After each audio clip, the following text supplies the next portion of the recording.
Across the UK, online and on DAB. Talk Radio. We have ways of making you talk. Talk Radio. Thank you, George. Always a pleasure. Last show tonight before the big strike goes on. Let's have a bit of fun. You can call in with anything you want. 0344 499 1000. Late nights with me, Iain Lee, on Talk Radio. Late night, Iain Lee on Talk Radio. We have ways of making you talk.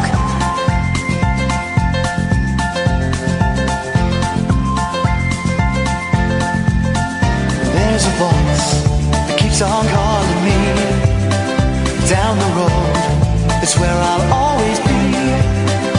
Every stop I make a new friend. Can't stay for long, just turn around and I'm gone again. Maybe tomorrow I'll wanna settle down. Until tomorrow I'll just keep moving on down this road that never seems to end. When new adventure lies just around the bend. So if you wanna join me for a while, just grab your hat, come travel light, that's old style. Maybe tomorrow I'll wanna settle down.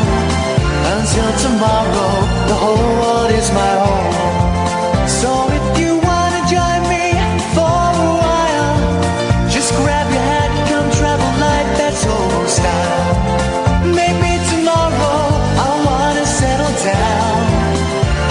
Tomorrow, I'll just keep moving on.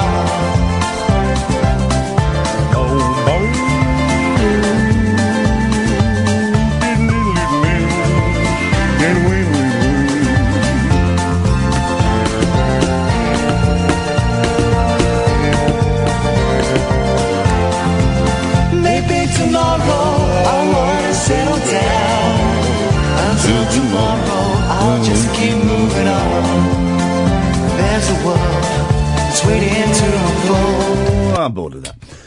Yes, go and cook your supper, Ed. Oh, Ed, before you go, sorry, I've left a cup of coffee just there on the side. Could you bring it in? Thanks to George Galloway. Always a cracking listen. I think George is one of the best presenters on British radio. Thank you, boss. At the moment. One of the best presenters on British radio at the moment. I agree with... Let's try and put into a percentage the amount I agree with him. I can't. I disagree with him very strongly on... Well, not strongly. I disagree with him on Brexit because he voted leave and was campaigning to leave and I thought we should have stayed. I agree with some of his things and I disagree with some of his things. And do you know what? That doesn't matter because he delivers it so well. You know, and people have been... most people on Twitter have been very supportive of my strike action. If you missed it yesterday, I'm going on strike next week against hashtag Radio Bland. I think radio is boring and bland. George is certainly not one of those people at all. But he's 3 hours a week, you know. And lots of people were saying on Twitter, it's because you're a lefty. You can't stand listening to other people's opinions. That's such a lame argument. It's inaccurate. It's factually incorrect. One of my favourite broadcasters is Nick Ferrari. I pretty much abhor everything he stands for politically. I think his views are obnoxious. But he's a cracking listen. He's an absolutely brilliant listen. I tend to listen more to Paul Ross these days. But I do kind of find myself sort of central left centre, whatever that may be. But I can enjoy, I do enjoy a lot of right-wing broadcasters because, and here are the reasons, right? A, because if they're good broadcasters, like Ferrari is, like Ian Dale is, I can enjoy that. I can enjoy that show, that theatre. I can enjoy that. B, it helps me strengthen my own arguments in my head. By hearing a contradictory view, it helps me back up why I disagree with that. And see, here's the thing. Sometimes I find myself agreeing with them. Isn't that funny? Sometimes I find myself agreeing with them. Very rarely I do a complete 180, but I might do a 36. I might do a 36-degree shift. So all the arguments, you lefties, you're going on strike because you don't like hearing... Not at all. Not at all. I like listening to James O'Brien, who I'd say is left of centre. I don't particularly like listening to Sheila Fogarty, who is left of centre. You know, so it does. I like good radio. Farage and Hopkins are not good radio. I think they're lousy at it. And I should get out of the game. Catherine Boyle joins me in the studio this evening. Hello, yes I do. I've got to say, a lot of people have been saying, will Catherine and Ed be scabbing next week? And I can answer that, no they won't. Because it's not a technical operator's strike. It's not a producer's strike. It's a presenter's strike. And I would not in any way wish to draw other members of the profession into what is strictly a presenter's argument. And you mean like a weekday presenters as well? Because obviously I've got my own show on a weekend. Oh, yeah. No, the strike's Monday to Friday. Yeah. No, not at all. So everybody says, oh, Catherine and Ellis. No, they're not scabs. No. You misunderstood. No. The scab is Jake Yapp. Yeah. Everyone at Catherine and Ed. No, of course they're not scabs. Oh, if it was a producer's strike and Catherine was working, yeah, scab. If it was an annoying Christian Kiwi strike and Ed was still working, scab. That guy, yeah. Yeah, scab. But it's not. It's and I've spoken to the RPU, the Radio Presenters Union, who are behind me 100%. We've got some big names on board as well. Yeah. Big names. Chris Moyles is striking next week. Big name. Nick Ferrari is striking next week. Massive. Mike Mendoza is striking next week. Okay. Big names. Now, Mike hasn't worked for about 15 years, so, you know, but he big names. It's a whole week. And you do listener, you want to take part, but. How do we take part in? We're not radio presenters. We're just plebs that listen to the radio. Well, you switch off. Honestly, if you want to change in radio, don't log online. Don't go to the Facebook page. Don't listen at the Talk Radio website. Don't fill in your radar diaries. Don't listen. Every radio station in the country will cack its pants. That's what's going to happen. 0344 499 1000. I was thinking, in terms of marketing this show, when I come back from my strike, can we change the name of the show? At the moment, it's Late Nights with Iain Lee. Yeah. I was thinking... Late Nights with Jake Yapp. No. Can we change it to... Jake Nights. No. Jake's name is not mentioned in the title. Tick your radar diaries now with Iain Lee. That would... I just think there's something in that. Because also, the people that listen to this show at this time of night, they are mentally ill. I don't mean that as an insult. I'm with you, brothers, but some of you are a bit... Even by my standards, you're, whoa. Drunk. Drug users, habitual drug users, unemployed. Sad cases. Had their kids taken off them by the council. So some very heavy stuff is going on. And what I'm saying by that is, I'm not making light of it. People who live with a load of bin bags. Yeah, people live with bin bags. Mr. Trebus. What I'm saying by that, is that the filling in a radar diary is probably not top of their priorities. It's beneath buy fags, steal booze, look at pictures of my children, and wonder how... in a bin bag. Exactly. So just by that gentle thing of calling the show, tick your radar diaries now with Iain Lee. Oh, I've got to keep... I'll do that then I'll start crying about the kids. That's, I think, would be a sensible... way Let me fire forward. up an email to the boss now about Thank you, Catherine, please. Excellent. Sent. So tonight's show, we're going to sit and talk. Catherine's going to be with me for the whole show. My voice is doing some funny things. Don't have a cold. Don't have that normal chesty thing I get. But but you watch, by in about an hour's time, it'll be hoarse. Strike voice. Could be. Strike voice. Could be. Maybe my voice is breaking. I don't remember my voice breaking, because when I was men of an age, right, I was always told the cliche is you talk like that. It's a bit like 3 months and then you talk like that. As far as I remember, my voice was always like this, even as a 5-year-old. My nephews have already got quite deep voices. How old? Well, they're like 3 and 4. Yeah, maybe that's it. And for some people, apparently it can be, you go to bed Thursday, good night, Mum, and you get up in the morning, what's for breakfast, Mum? You can be like that, right? And I don't remember that. I don't remember my balls dropping. I don't remember what should be integral things that happened to me. I remember my rite of passage because I was the last one in the whole year. Wow.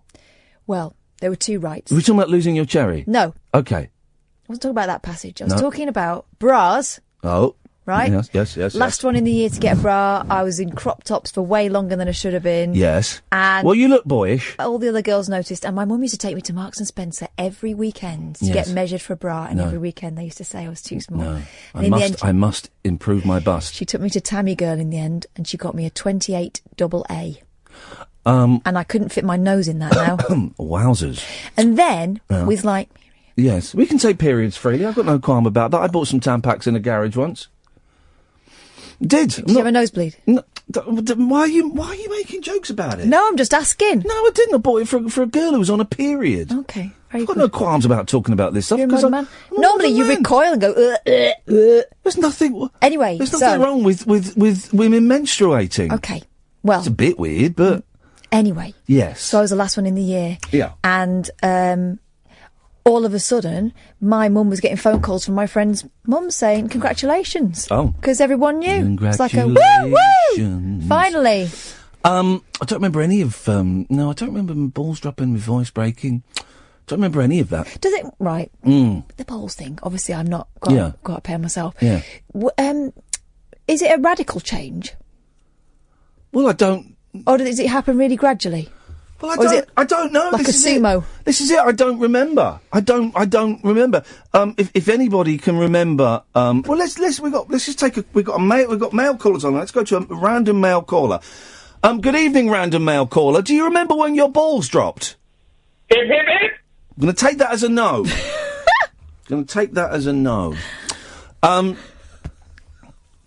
It's Friday night, and this is kind of what we're going to be. This is what we're talking about. 0344 499 1000. If you missed yesterday's interview with Bernie Clifton, that'll be up as a podcast. It's up. Yeah, exactly. That's what I'm saying. That will be up as a podcast. Catherine's going to be joining me for the whole thing, and then we'll just sit and we'll talk. And I've had a load of idiots having a go at me on Twitter today because well, I'll tell you after this. The wild man of late night radio is back. Iain Lee on Talk Radio. We have ways of making you talk.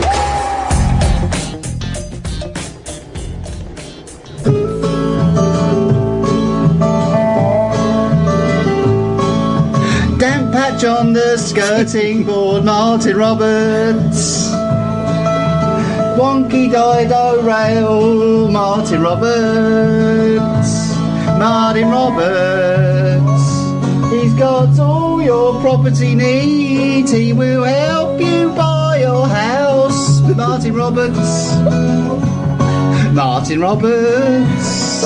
Those are the new what we call it imaging in radio. It's the new imaging for the station. And someone was flown over to the United States of A, and we're all getting them done for all of the shows. And I really do think it was £125,000 well spent. Good evening, Dredge. George Galloway's show is a very interesting George, program. You're a fanny. The way he delivers the things he has to say is powerful and unusual. It's true. I think he's brilliant. I think he's one of the best. I've always thought that. I'm not just saying it because, I have to follow him. I've always thought that for years and years and years. He is appointment listening. Two things I love it when he says, and if I was going to be playing the George Galloway drinking game, it would be these triggers. Yes. No time for some capitalist messages. Yes. And when he sees something coming on the horizon. Yeah. George, you're a fanny. Honestly, if you've not listened, if you just tune in at 10 o'clock on a Friday or a weeknight to listen to this rubbish, Monday to Thursday, 7 o'clock till 10, it's James Whale and Ash, Baldy and the Tramp. And on Friday, 7 o'clock, is George Galloway. And it's not calming listening to George. I tell you that, he gets you going. He's a tub thumper. He's a tub thumper. Like Chumbawamba, isn't it? Better, though. Better than Chumba. That was good, that Chumba. Did you like that Chumbawamba song, Dredge? The Chumbawamba song. Why are we talking about Chumbawamba? Tub thumping. I hated that song. It's good, that song. No. They poured drinks over John Prescott, didn't they? Yeah. Yeah. I get knocked down, but yeah. Anarchists. They were anarchists. Go on. I get knocked down. No. And I get up again. No. I've lost it there. I don't know if there is a big... I know you're constantly looking for new showbiz ideas, Dredge, and ways to earn a dollar. I don't know if there is a big market for George Galloway sound-alikes. I don't know. I'm happy to be proven wrong. If you'd like to hire a George Galloway sound-alike for your party or your children's party or a funeral, 0344 499 1000. We'll pass Dredge's details on to you, and we'll make that happen. Can I just say? Yes. Crackerjack? Crackerjack! Thank you. I mean, it's great to be talking to old people like me. No one gets that. Well, we're of a certain age. We're old. Where, we haven't got long to go. What? This is what I was thinking. I've been thinking this a lot. I don't want to die. I really don't want to die. That's optimistic. That's a positive statement. I mean, I don't want to live either. I don't want to exist. But ever since Steve Hewlett died, I've been thinking, I don't want to die. Steve Hewlett, 13 years older than me. 13 years older. That's nothing. I'll go like that. I don't want to die. I don't want to die and leave the kids. Don't then. And leave this. I like this. I don't want to die. But here's the thing that it suddenly dawned on me. I'm dying. But I'm going to die, and I could die on the way home I could die now. I've got terrible, terrible chest pains, awful chest pains.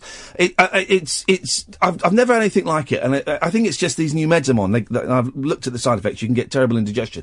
I've got this terrible pain here, and I'm thinking I might die. I could die. A friend of the family's, died just like that. I told you about this. They were abroad, having a meal, and they said, "I've got terrible indigestion." Then they just dropped dead in front of their husbands. Oh. It's a couple of weeks ago. So sad. Wonderful woman, early 60s, absolutely delightful woman, friend of my in-laws, but was always so polite to me and so interested in what I was getting up to and stuff. Absolutely delightful human being. Just went like that in front of they're having a meal. I don't want to die, Dredge. How do we stop this? The thing is, the question is, it's like, how do you make the most of the time you have? Yes. How do you sort of live in the moment more? It's not an easy thing to achieve, is it? You're right. What the hell are we doing here? I'm going. Well, but what you're doing, in a way, is sort of living in the moment. Doing a live radio show is quite. This isn't live, John. You know that. This is pre-recorded. Totally. We recorded this last Thursday. You know that. Well, all I can say is I enjoyed the pre-recorded interview with Bernie. It's good, wasn't he, Bernie Clifton, last night? It's on the podcast, guys. There is a link between Bernie Clifton and XTC. I'm sure you know it, but... Bernie... oh, yeah, of course. I do know it. The cast of... Yes, I do. The cast of Crackerjack performed a version of Making Plans for Nigel. That's right, yes. Yeah, I know that. Did you know who you're talking to? Does he know who he's talking to? I hope so. He rang you. I thought it was George Galloway, but now... The mother of all dodgers. But that version starts badly, and then it does get worse. Yeah, it was a strange old show, that children's television programme. I remember there was a game on there what was the game where you had to hold cabbages?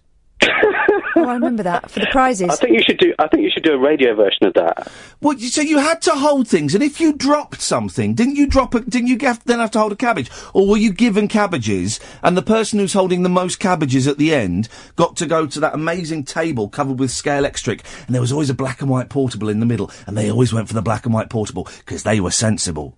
Was that the game? It was called Double or Drop, that. Right, and what did you have to do? We're doing old kids' TV shows, but I can dig that for a bit. Well, you did have an old kids' TV presenter type on. Yeah. Yeah, I don't know. They were always very complicated, those sort of things. In fact, I was watching one Crackerjack, and Little and Large turned up on it. So all these people you've had on, yeah, it all links up. Were in the same show. It all links up. By the way, guys, I'm not at liberty to reveal any details.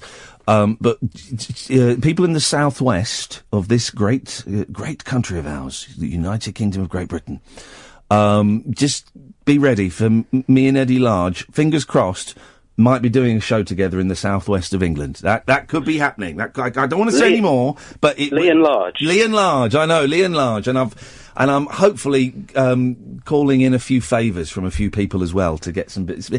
Fingers crossed. One last thing was that what was interesting about that interview was that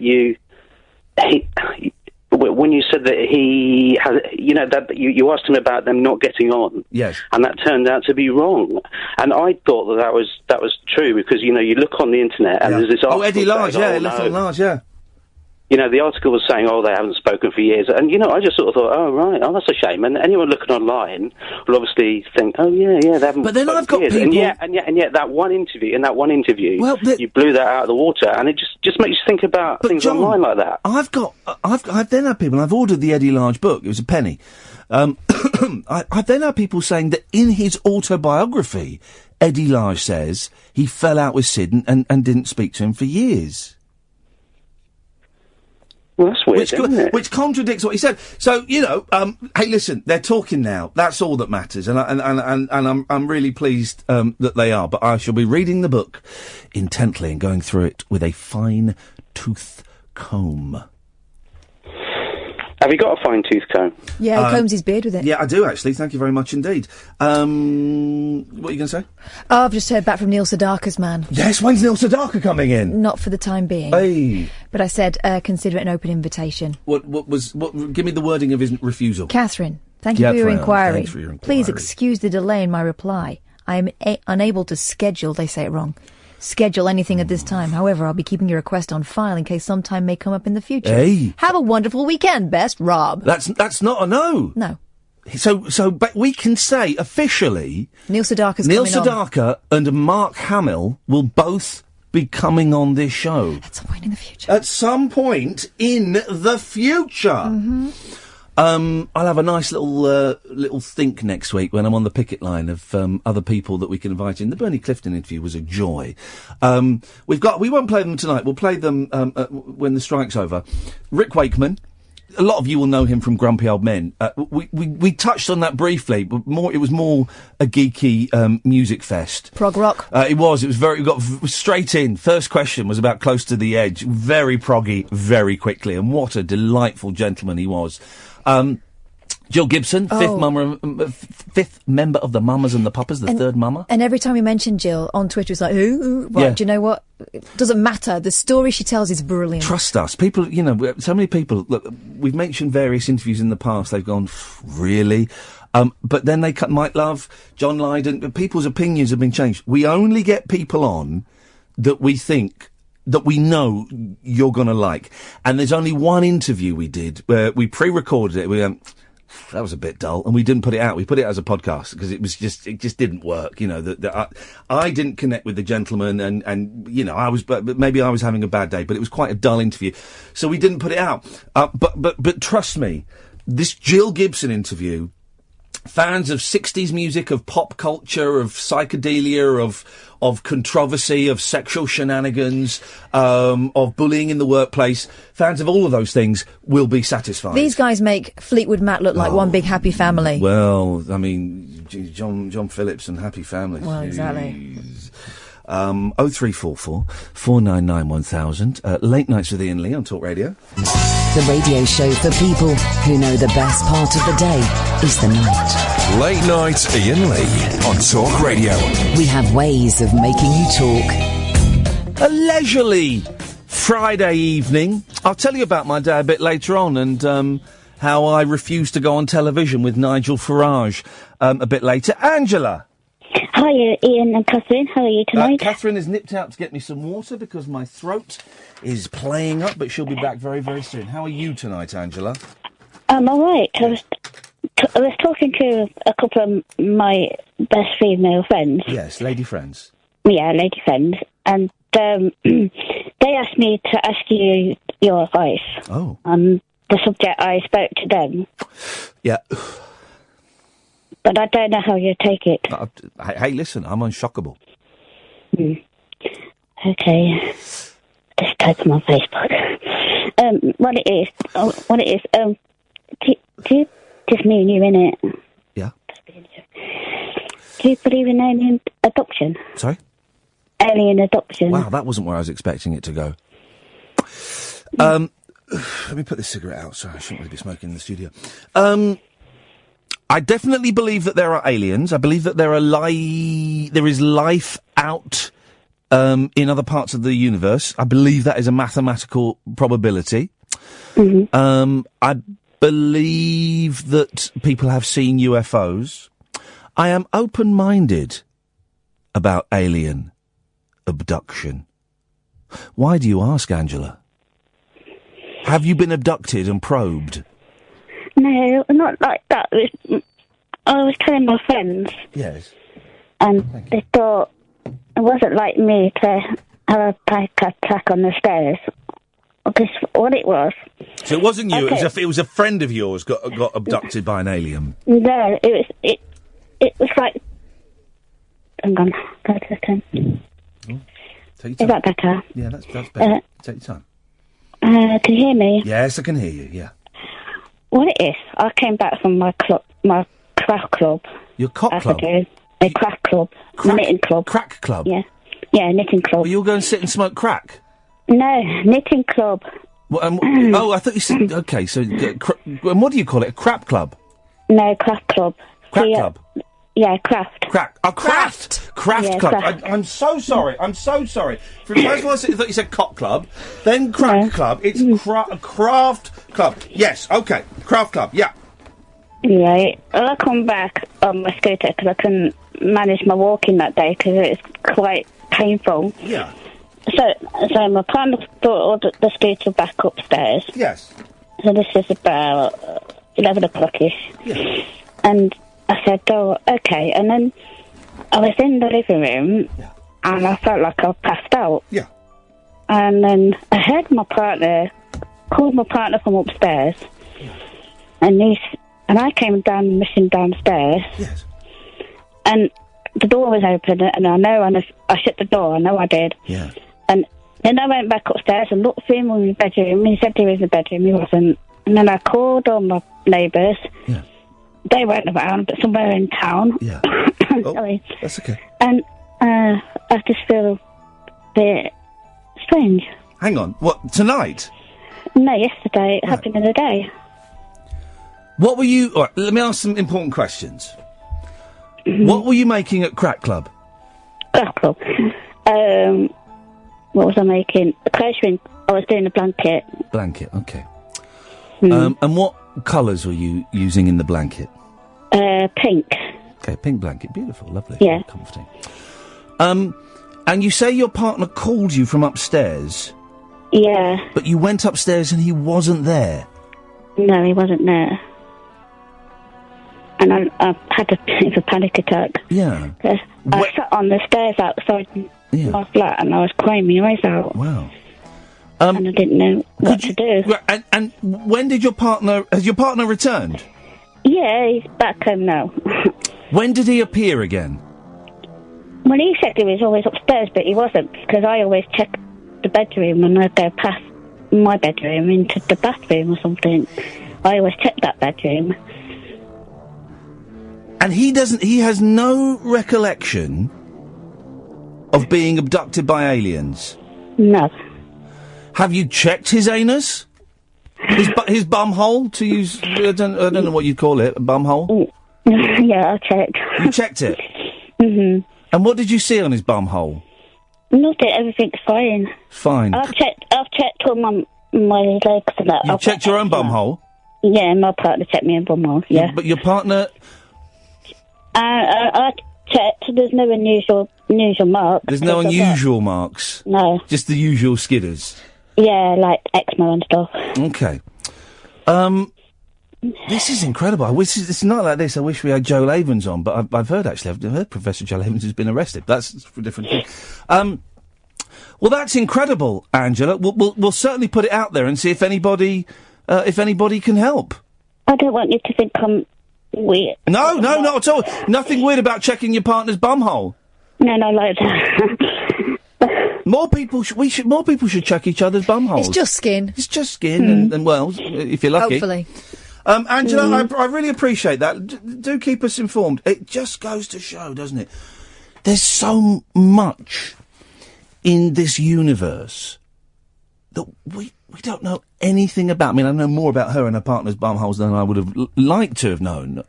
Eczema and stuff. But, but there is so much we just simply...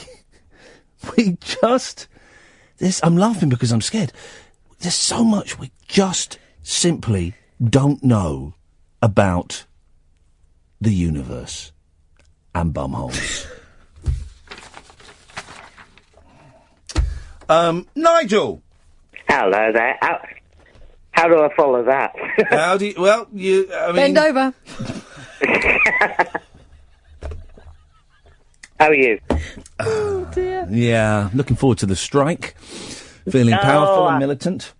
I knew you'd mention that. I hope you'll be joining me, brother. Hope you'll be joining me, comrade. No, I'm on air. When? Oh, you're all right, Jack.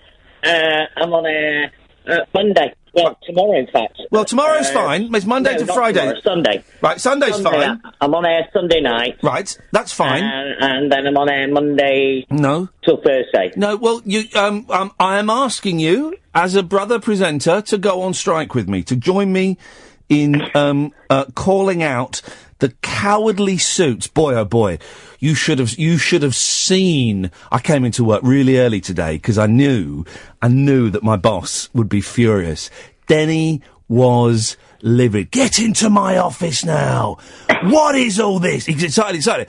Why? This is the best thing you can do when someone's giving you a rollicking, right? You just stand there and you stare them straight in the eye. What is all this about going on a strike?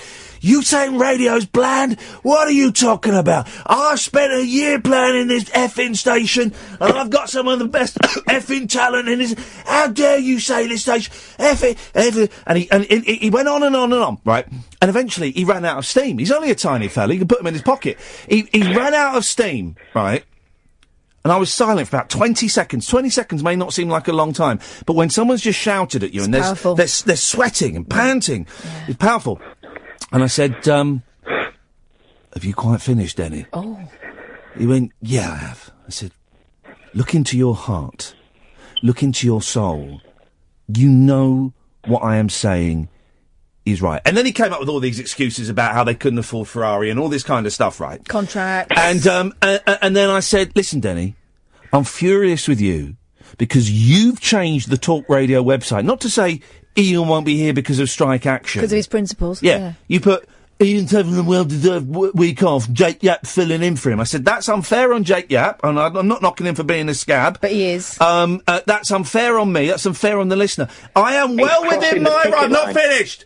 I am well within my rights to withdraw my labour, and I am withdrawing my labour. And Nigel, I got you that bloody job at Poxy FM. The least you can do is support me. Well, I do support you with that. In theory. Yeah. Because, I mean, I'm working at a station where it is one of those where you've got 20-second links and things like that. Yeah. You've got your 20-second links. Keep all your links nice and short. You just got to follow the log on the system with music. That type of stuff. Using music beds, talk over. And that, dear listener, was the exact reason I shall be withdrawing my labour for 5 days next week. And I'm asking you to join me, #RadioBland. Don't listen. Just don't listen to the radio next week. It really is that simple. In your car, put CDs on, cassettes on, travel in silence, have a conversation with people, get lost in your thoughts when you're in bed. Just if you've got a radio by the bedside cabinet, a lot of us have, just put it in, unplug it, put it in a drawer, leave it for 5 days. It's absolutely fine. Take a book, have sex, have solo masturbation, introduce toys into the bedroom if that is appropriate. Stay up and watch a movie, go for a walk, whatever. Play Snake. Well, yeah, I was talking about the sex thing. Whatever you choose to do, just don't listen for 5 days. And that's it. That's all you got to do. And let's just see what happens. We'll get together again a week on Monday. Let's see what's happened. Let's see if we advance this cause, shall we? Yeah, all right. 0344 499 1000. Tip your Radar Diaries now with Iain Lee. Uncut after-hours conversation for the up-all-night generation. Late night Iain Lee on Talk Radio. We have ways of making you talk. Graham Clark, I mean, all I can do is come on the air and share my story. And if people buy into that, if people believe that, if people invest emotion into that, well, then, you know, we're blessed by God. Yesterday I spoke about hashtag Radio Bland, and Graham Clark on Twitter, Clarky1958, said, I'm switching off now, which I thought was great. To start the listeners' strike a week before it started, incredible. Clarky's just sent me another tweet. He said, hashtag Radio Bland, says some stuff there, and he says, another night not listening. He's switching off again. I mean... Solidarity. Clarky, I couldn't ask for any more, mate. I genuinely could not ask for any more. Thank you, buddy. Caddick! That's the one, that's the one. That's the moon in the sky like a big pizza pie, that's the when the moon in bada, it's a bada bada, that's the when the moon in the sky like a big pizza pie, that's the when you know what to do, when you gotta go through that amore. When the big in the pie like a bigger pizza pie, that's amore. Hang on a minute, Alan. You're inspiring me, Alan. I'm feeling powerful. Can I sing to you, Alan? Yes, you can, Ian. Would you mind? Not at all. I'm feeling inspired, Alan. I want to dedicate this... Oh, no. Yeah, I want to dedicate this song to you, Cads. Not to you, Catherine, but I will be looking directly at you the whole time and imagining Caddick, because you've got similar outline. Right, here we go. Bearing in mind my voice is going a bit. Once I was 7 years old, my mama told me, go make yourself some friends or you'll be lonely. Once I was 7 years old. Already detecting a problem with the high notes, but I've committed now. Just the high notes. It was a big, big world, but we thought we were bigger. Pushing each other to the limits, we were learning quicker. By 11, smoking herb and drinking burning liquor. Never rich, so we were out to make that steady figure. Once I was 11 years old, my daddy told me, go get yourself a wife or you'll be lonely. Once I was 11 years old. Yeah. Stay there, cats. I'm driving. I always had that dream, like my daddy before me. So I started writing songs, I started writing stories. Something about that glory just always seemed to bore me, 'cause only those I really love will ever really know me. Once I was 20 years old, my story got told before the morning sun when life was lonely. Once I was 20 years old. Yeah. I only see my goals, I don't believe in failure, 'cause I know the smallest voices, they can make it major. Got my boys with me, at least those in favour, and if we don't meet before I leave, I hope I'll see you later. Once I was 20 years old, my story got told, I was writing about everything I saw before me. Once I was 20 years old. Shaka, shaka, Soon we'll be 30 years old. Our songs have been sold. We've travelled around the world and we're still roaming. Soon we'll be 30 years old. Shush. I'm I'm still learning about life. My women, she brought children for me, so I can sing them all my songs and tell them shitty stories. Most of my boys are with me, some are still out seeking glory.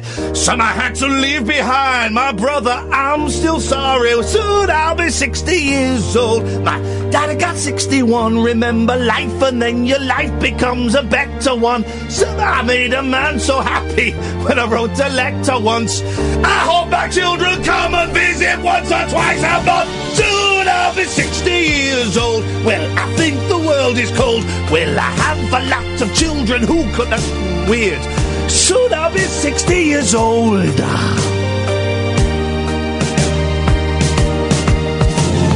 Soon I'll be 60 years old. Will I think the world is cold? Or will I have a lot of children who can warm me? Soon I'll be 60 years old. Yeah. Oh. Yeah. Oh.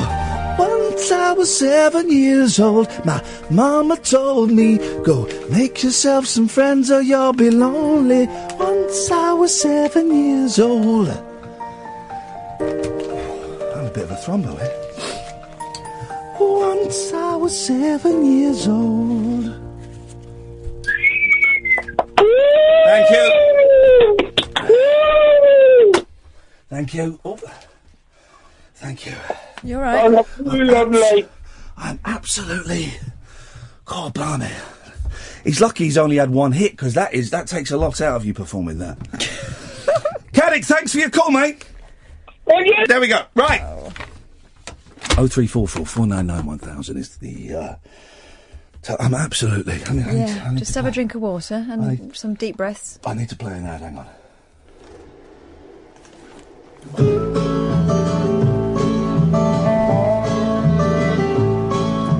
Damp patch on the skirting board, Martin Roberts. Wonky dido rail, Martin Roberts. Martin Roberts. He's got all your property needs. He will help you buy your house. Martin Roberts. Martin Roberts.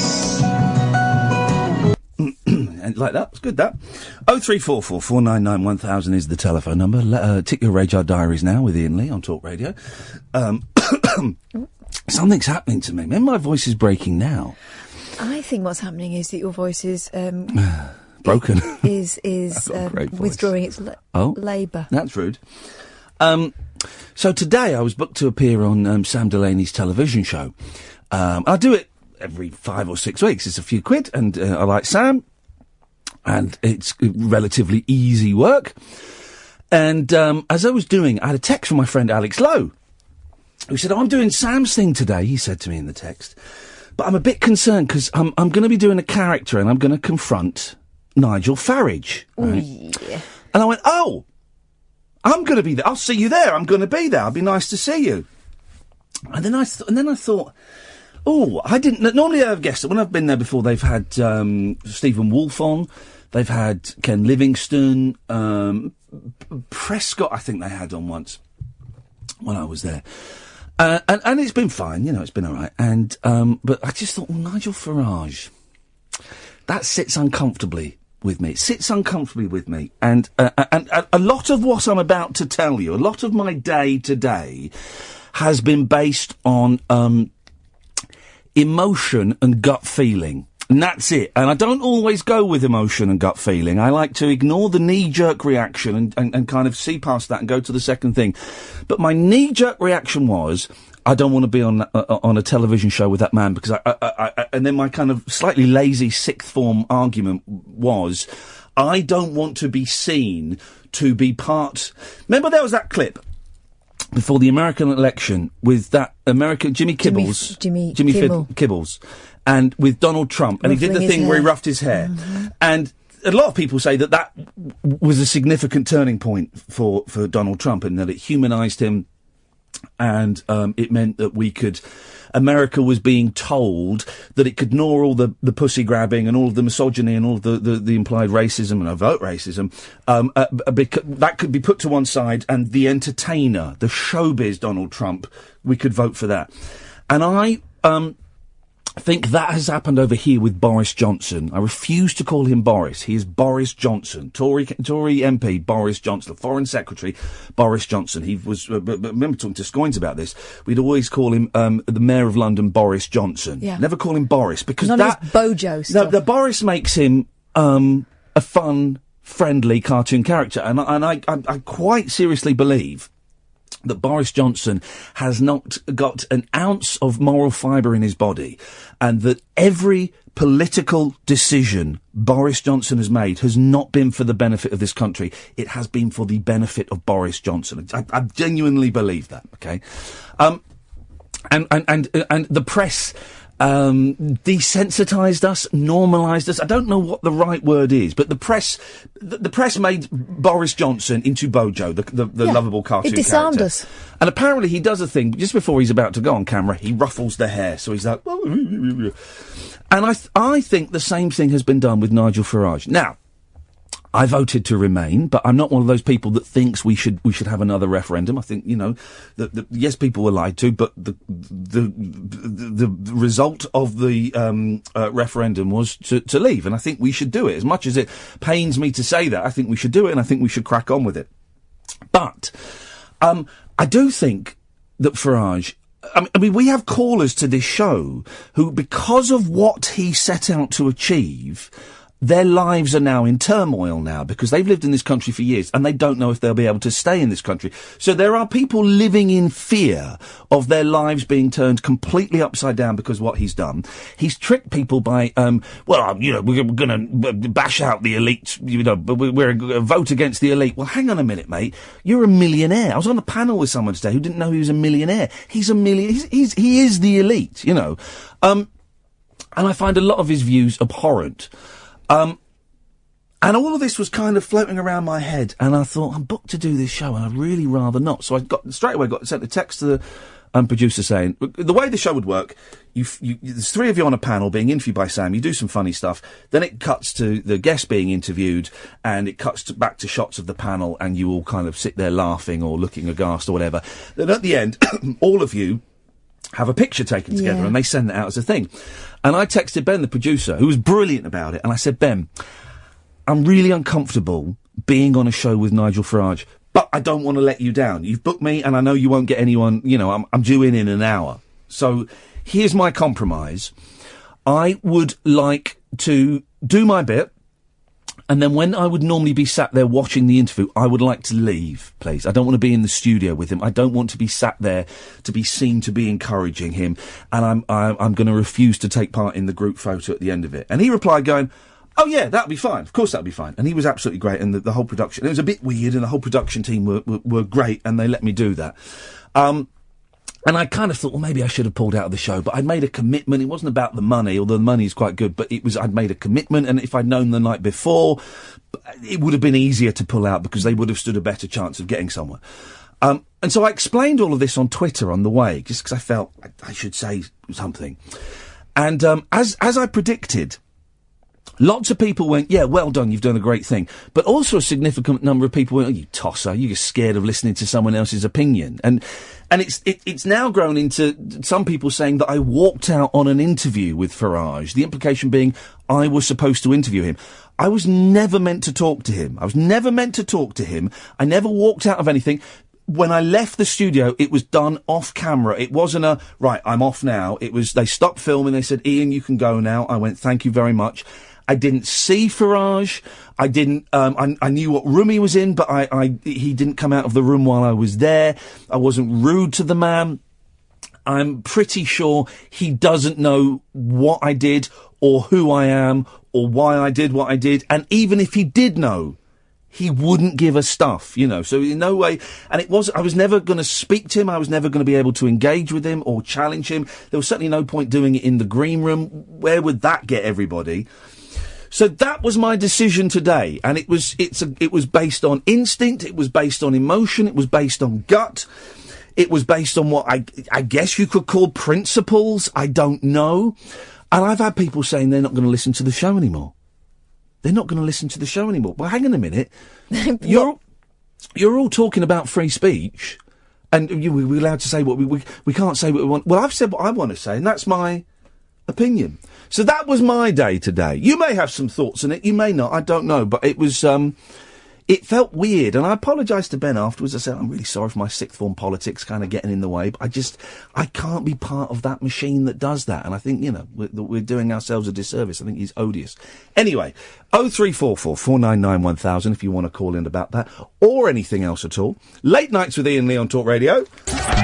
Late Night, Iain Lee on Talk Radio. We have ways of making you talk. Well, I'm not the kind to kiss and tell, but I've been seen with fire up.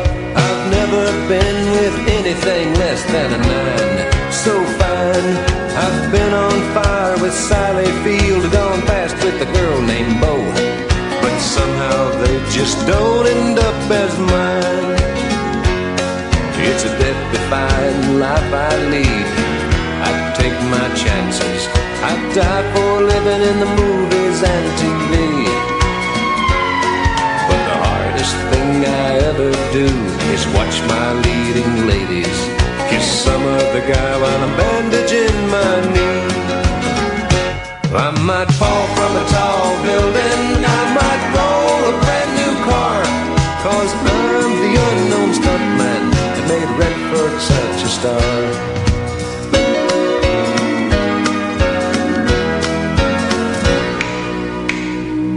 I've never spent much time in school, but I taught ladies plenty. It's true, I hire my body out for pay. Hey, hey, I've gotten burned over Cheryl Teague's, blown up for Raquel Welch. But when I wind up in the hay, it's only hay. Hey, hey, I might jump an open drawbridge or Tarzan from a vine, 'cause I'm the unknown stuntman that makes Eastwood look so fine.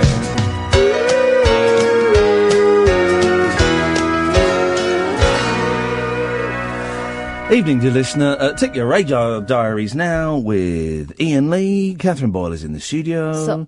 0344 499 1000. Let's go old school. Let's have some beds. Let's have some music underneath us, shall we? Let's do it. Like the olden days. Let's go to Paul in Liverpool. Evening, Paul. Is that Ian? Is that Paul? Yes. Beautiful. That's not Ian, is it? Yes, it's me. What do you mean it's not me? Your voice sounded deep there, like your balls had dropped. Well, maybe they have at last. Something's going on with my voice. It's gone a bit husky, but yeah, I don't feel ill or anything. You're not schizophrenic, are you, Ian? I don't think so, and neither do I. That's the joke. That's the joke. That's the joke. That's the joke. What you got for us, Paul? Listen, Ian. I'm listening, Paul. My song for you tonight. Yes. Was by a Scouser, as most of my songs come from Scousers, and it goes like this. Okay. Power to the people. Power to the people, right on. Power to the listeners. Oh. Powers to the listeners, right on. Powers to the listeners. We're going to strike, Ian. Are you with me next week, Paul? You're going to strike. This is great. You know what? It's going to be like fasting for a week. I'm not going to listen to the radio, and it's going to be the first time for decades. And the thing is...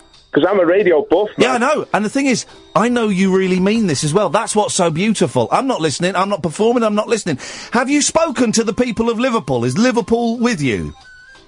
Well, I've tried to contact Joe Anderson, the mayor. Yep. Derek Hatton, yes. the voice of Liverpool. Degsy. Jürgen Klopp, yes. Our resident Kraut. Yes. Maggie Clark. Mm. Do you know Maggie? I'm going to say yes, but I don't. Letter to Brezhnev. Oh, you know? yes. Oh, yes! Maggie Clark. Maggie Clark. She's the girl from Kirby. Yeah. Well, she is the voice of Liverpool, really. Yeah. And, I've tried to persuade them there's better things to do than listen to the radio. Beautiful. But they've called me a winker. Oh, no! Oh. What is going on? Liverpool is I've only been there twice, and it's one of my favourite, and I've only been there briefly, right? But it's my favourite city. Spot on God's earth. It's beautiful. Absolutely beautiful. I spent a night there in the summer, and I went to a show at the Cavern. It was very touristy, but I did. Wow, Matthew Street, yeah. Yeah, and I did some filming up there years and years ago, and I want to go up there for 2 or 3 days and have a proper traipse around it. Let me tell you Ian, something, if Paul. Come, mate, Paul, I'll give you the guided tour. I'm there, brother. Go on, Kath. Paul, as a Mancunian, I was brought up to be very, very distrustful of your folk. No. And quite right as well. We don't like Manx. Well, a couple of years ago, I was invited. They've got no style, Manx. They're doer. Ooh. What are you saying? He's right, though, Catherine. He's absolutely spot on. They're very doer. I was about to say something really nice then, but I'm... Well, no, but he's right. You're being doer. You're doing what he's just said. A couple of years ago, I had the occasion to come to Liverpool, right? Yeah. And Only joking, Cat. I love Manx, really. I know you're joking. You can't help it. Can't help yourself. Very tense. We had a really good night, and people were really nice, and I love you, Cat. I had a good time despite myself. Yeah, it was great. I love you, girl. I love you. And I was really pregnant, and someone still cracked onto me. So fair play, Liverpool. You know. Wow. They don't mind, Listen, do they? Why don't you speak with a really thick Manchester accent? I love a Manchester accent. In my ears, she does. I can barely understand the words she says. Yeah, but then we went posh to me. Exactly. She Then sounds posh. we went to Manchester, and you realise that I'm actually proper posh. Yeah. Well, if I had to decide, if I had the nuclear button and I was going to blow up either Liverpool or Manchester, I would blow up Manchester. Of course, because we got the seafront. We got the Liver buildings, the Albert Dock. With respect, beautiful vista. With respect, Liverpool would probably. I mean, the toxic nuclear cloud would probably waft over and kill a lot of. He thinks Scousers. we're all sliced off the same barm cake, anyway. No, Liverpool's got. Listen, Ian, this is an important one. I want to tell you now. Go. I think you've got some strange obsession with Nigel Farage. No, not at all. Not at all. Listen, the reason I sang Power to the People. Yeah. Because my hero when I was a lad was a fella called Tony Benn. Oh, yeah. And he said, we've got to get out of the EU because it's a dictatorship. There's no democracy there. Yeah. That's why we left. Because we wanted the people's voice to be heard. Oh, no, listen, Paul, as I've said, I think there was lying on both sides. I voted to remain, but the referendum went the other way, and I totally stand by that, Paul. I'm not one of those people going, well, we should do this, and maybe we should have No, the vote went... How could you vote for Brussels bureaucrats? Well, no, but it doesn't... But, Paul, I respect your decision to vote out, and I would assume that you would respect my decision to vote in. Also, I am saying... my side lost, and I think we should do. Okay. I think we should do what the majority of the people who voted in the referendum should do.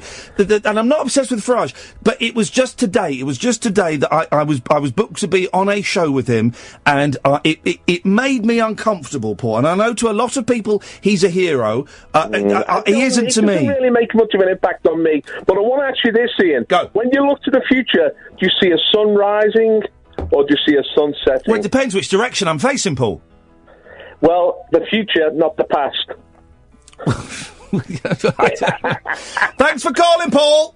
Okay. Enjoy your silence next week.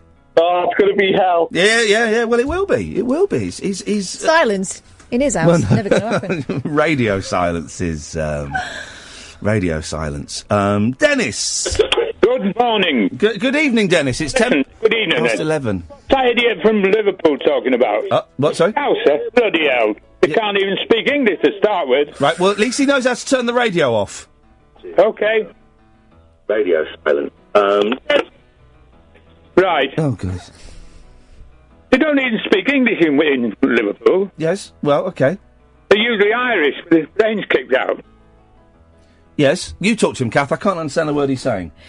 All right, Dennis. Good evening, Catherine. Hello. We're Mancunians and proud of it. Well, precisely. But, I was surprised at how, affable the Scousers were. It wasn't a bad night out. Have you been out in Liverpool? You will have. You were a sailor. Of course I did, yeah. Good times had by all, I expect. We used to pass through there on the way to the end of the Cheshire onto Wales as well, to Liverpool to Wales. Oh. Good story. Go across the Mersey. Yeah. Yeah, got you. Into Wales, where they don't speak English either. Some do. Sods, they normally speak Welsh. If there's anybody around speaking English, they speak Welsh, so you can't understand them. Just ignore them. Okay. So they're another lot. Dennis, I've got no idea what you're talking about, so I'm going to cut you off, yeah? Goodbye. There we go. Yeah. Margie Clark, he means, not Maggie Clark. I was thinking, what's he on about? He's an idiot. It turns out Paul's an idiot. I don't think he's really Scouse. I'm going to drop the bomb on Liverpool now and not Manchester. Well, no, both of them, actually. We'll save Newcastle. Although, like I say, you drop a nuclear bomb anywhere up there, the smoke's going to get everywhere. Everyone's going to be poisoned, and you're better off being in Manchester when the bomb's dropped as opposed to Newcastle, because Newcastle will be a slow, painful death over months. Manchester, boom, straight like that. You'd just be gone. You'd be vaporised. So that, I would suggest, is the best thing to do. But if you do want to come and see us, we will be in Manchester in a couple of months' time. If it's and still it'll there. be great. If it's still there. We just don't know. We just don't know. Dave! Hip, hip, hip. Hip, hip, hip, Dave. We got music underneath us for the first time in ages, because I've remembered to bring my hard drive. So that's what that experience is. Open the door and let 'em in. It's Dave. Ooh, yeah, it's Dave. Go on, Dave, what you got? Hi there. Well, what we got, I've been chatting with Dom today. You might have seen a little bit of that. Hang on, Dom, is he talking about you? Yeah. Certainly is, mate. All right, okay. We are going to do a battle. Okay. We're too far away to arm wrestle, so I'm going to challenge him. Okay, to a Tamata Wakatangi off. Beautiful. Yeah, that sounds right up my alley. For those people who are just tuning in going, what the hell are these idiots talking about? What they mean is this.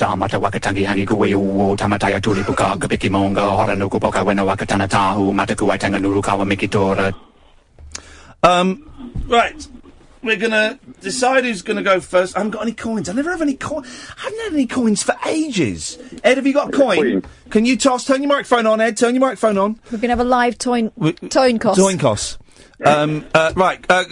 Call, Dom. Heads or tails? Tails, never fails.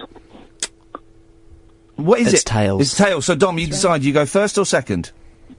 I'll go first. Okay. Okay, guys, this is great. User-generated content. I love it. Dom, away you go.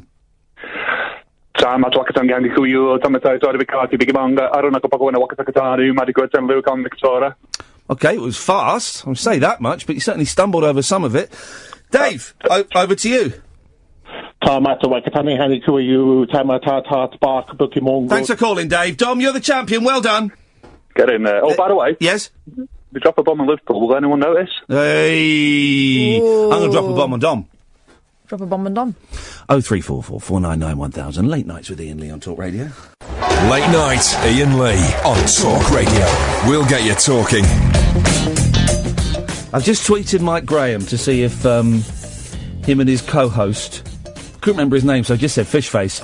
Porky Parry. Yeah, to see if they will be joining me on the strike next week. A lot of people getting very excited about it. Yeah. Tim Stone, who I believe is a bigwig in his own head, is really. He just tweeted me, "People care about your strike." Yeah. Thanks, Thank you. brother. There's Timbo UK. People care about your strike, and that's why I'm doing it, Tim. I'm not doing it for me. I'm not doing it to further my own career. It's for the people, man. It's to get rid of hashtag Radio Bland. It really is that simple. Front page of the Daily Star's misleading. Go on. Danny Dyer jailed in breakfast booze row. Oh gosh. EastEnders shock plot for troubled star. Oh. Exhausted actor Danny Dyer is being sent to jail by EastEnders bosses to explain his absence from the BBC soap. In a storyline twist, who gives a stuff about that, really? I've not looked at any of the papers today, and I don't really feel there's not. Hang on, clip my back. There it was. Hang on, there's another one. And the other one? I can't do it. No, I've lost it. No, hang on. Here we go. Ready? No, I've lost it. I've not really been through any of the papers today, so I don't really know what's going on. How are you feeling? I mean, uninformed, obviously, but powerful? In what context? Of the not reading of papers. Oh, I mean, they're all rubbish, really, aren't they? They are, aren't they? I mean, you can find everything you want to know in documentaries on YouTube. Well, you can do. Hey, here's the thing, guys. Things are happening. Things are taking shape. You know, I've become obsessed with Paddington Green, and I've done the first 2 series on YouTube. I thoroughly recommend them. They are wonderful. There are at least 3, possibly 4 more series. Now, I've tweeted the company, Lion TV, that made it. Nothing. No reply. They don't have an email on their website, and I'm certainly not going to phone them up. But I've become Facebook friends with one of the stars of the show. Mm-hmm. The young lady whose father owns the moped shop. The moped shop is still going. And so I sent her a message and saying, Claudia, this is really weird, right? But I present a radio show, and I was just wondering, have you got series 3 to 6 of Paddington Green? Because I've become obsessed with it. And she went, oh, I think my dad might have them on video somewhere. People keep asking me to put them on YouTube, and I've just not found the time. I'll have a word with him, and if he's got them, you can borrow them. Brilliant. I've got a VHS. Beautiful. And so we got chatted, and she was saying, you know, it was 17 years ago, and it was kind of like, it was the second, really, of those kind of reality, what we call reality shows now. Back then, we'd call a fly-on-the-wall documentary. They were, yeah. And she said, you know, none of us exploited it. None of us, you know, went into the Big Brother house. None of us did, you know, it was just a thing. She's going to come on the show. I asked if she would come on the show, and she would be absolutely thrilled. So after the strike next week, I'm going to send her an email. I'm going to see if I can pop round to her dad's and get the VHS. But for me, because I've just been watching it, and I've watched 18 episodes in 4 days, it's like emailing Dev or something. You know, it's like, the Sillet Bang guy. It's not the Sillet Bang guy.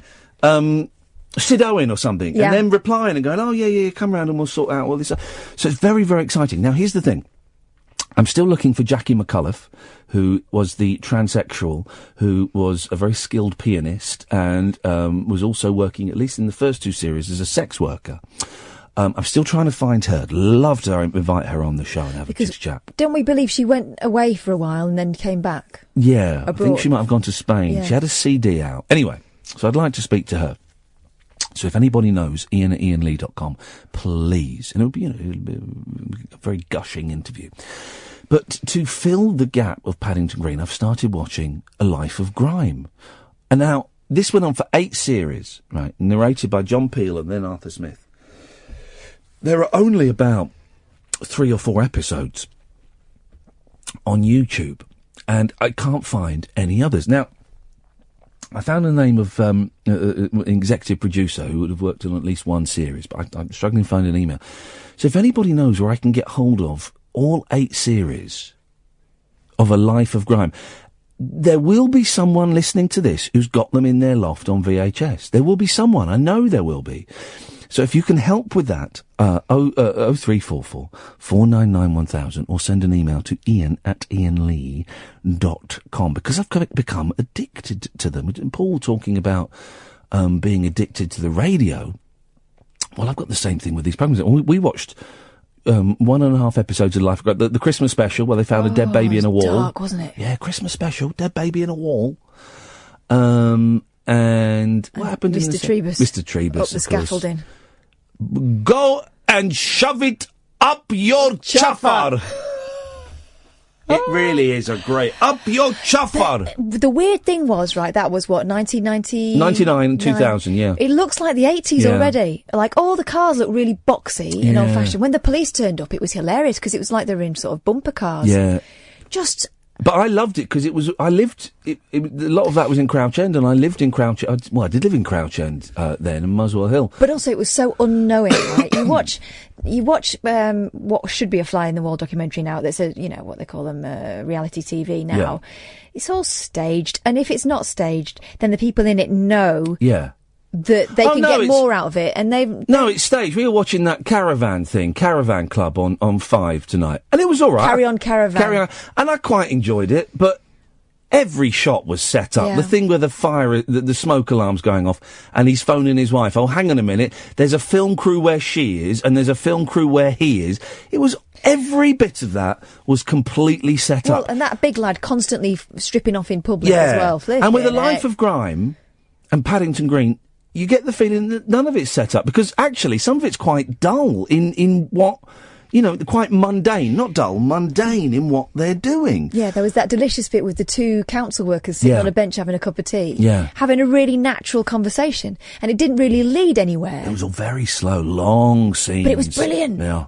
Enjoyed that. So if anyone can help, 0344 499 1000 or ian@iainlee.com. Alex! Hello there, Ian. Hello, Alex. Hi, I thought I'd ring you up, what with the impending strike. Yes. Coming up. I do support you, but I'd like to implore you not to do it. Why is that, man? Well, I can't stand the risk of losing you. And to be quite frank, and we'll probably end up with someone like Ollie Mann or Charlie Wolf on the airwaves. Well, Ollie Mann is a close personal friend of mine. I don't think Talk Radio could afford him. Charlie Wolf, yeah, he'd probably pay them. But no, I like Charlie.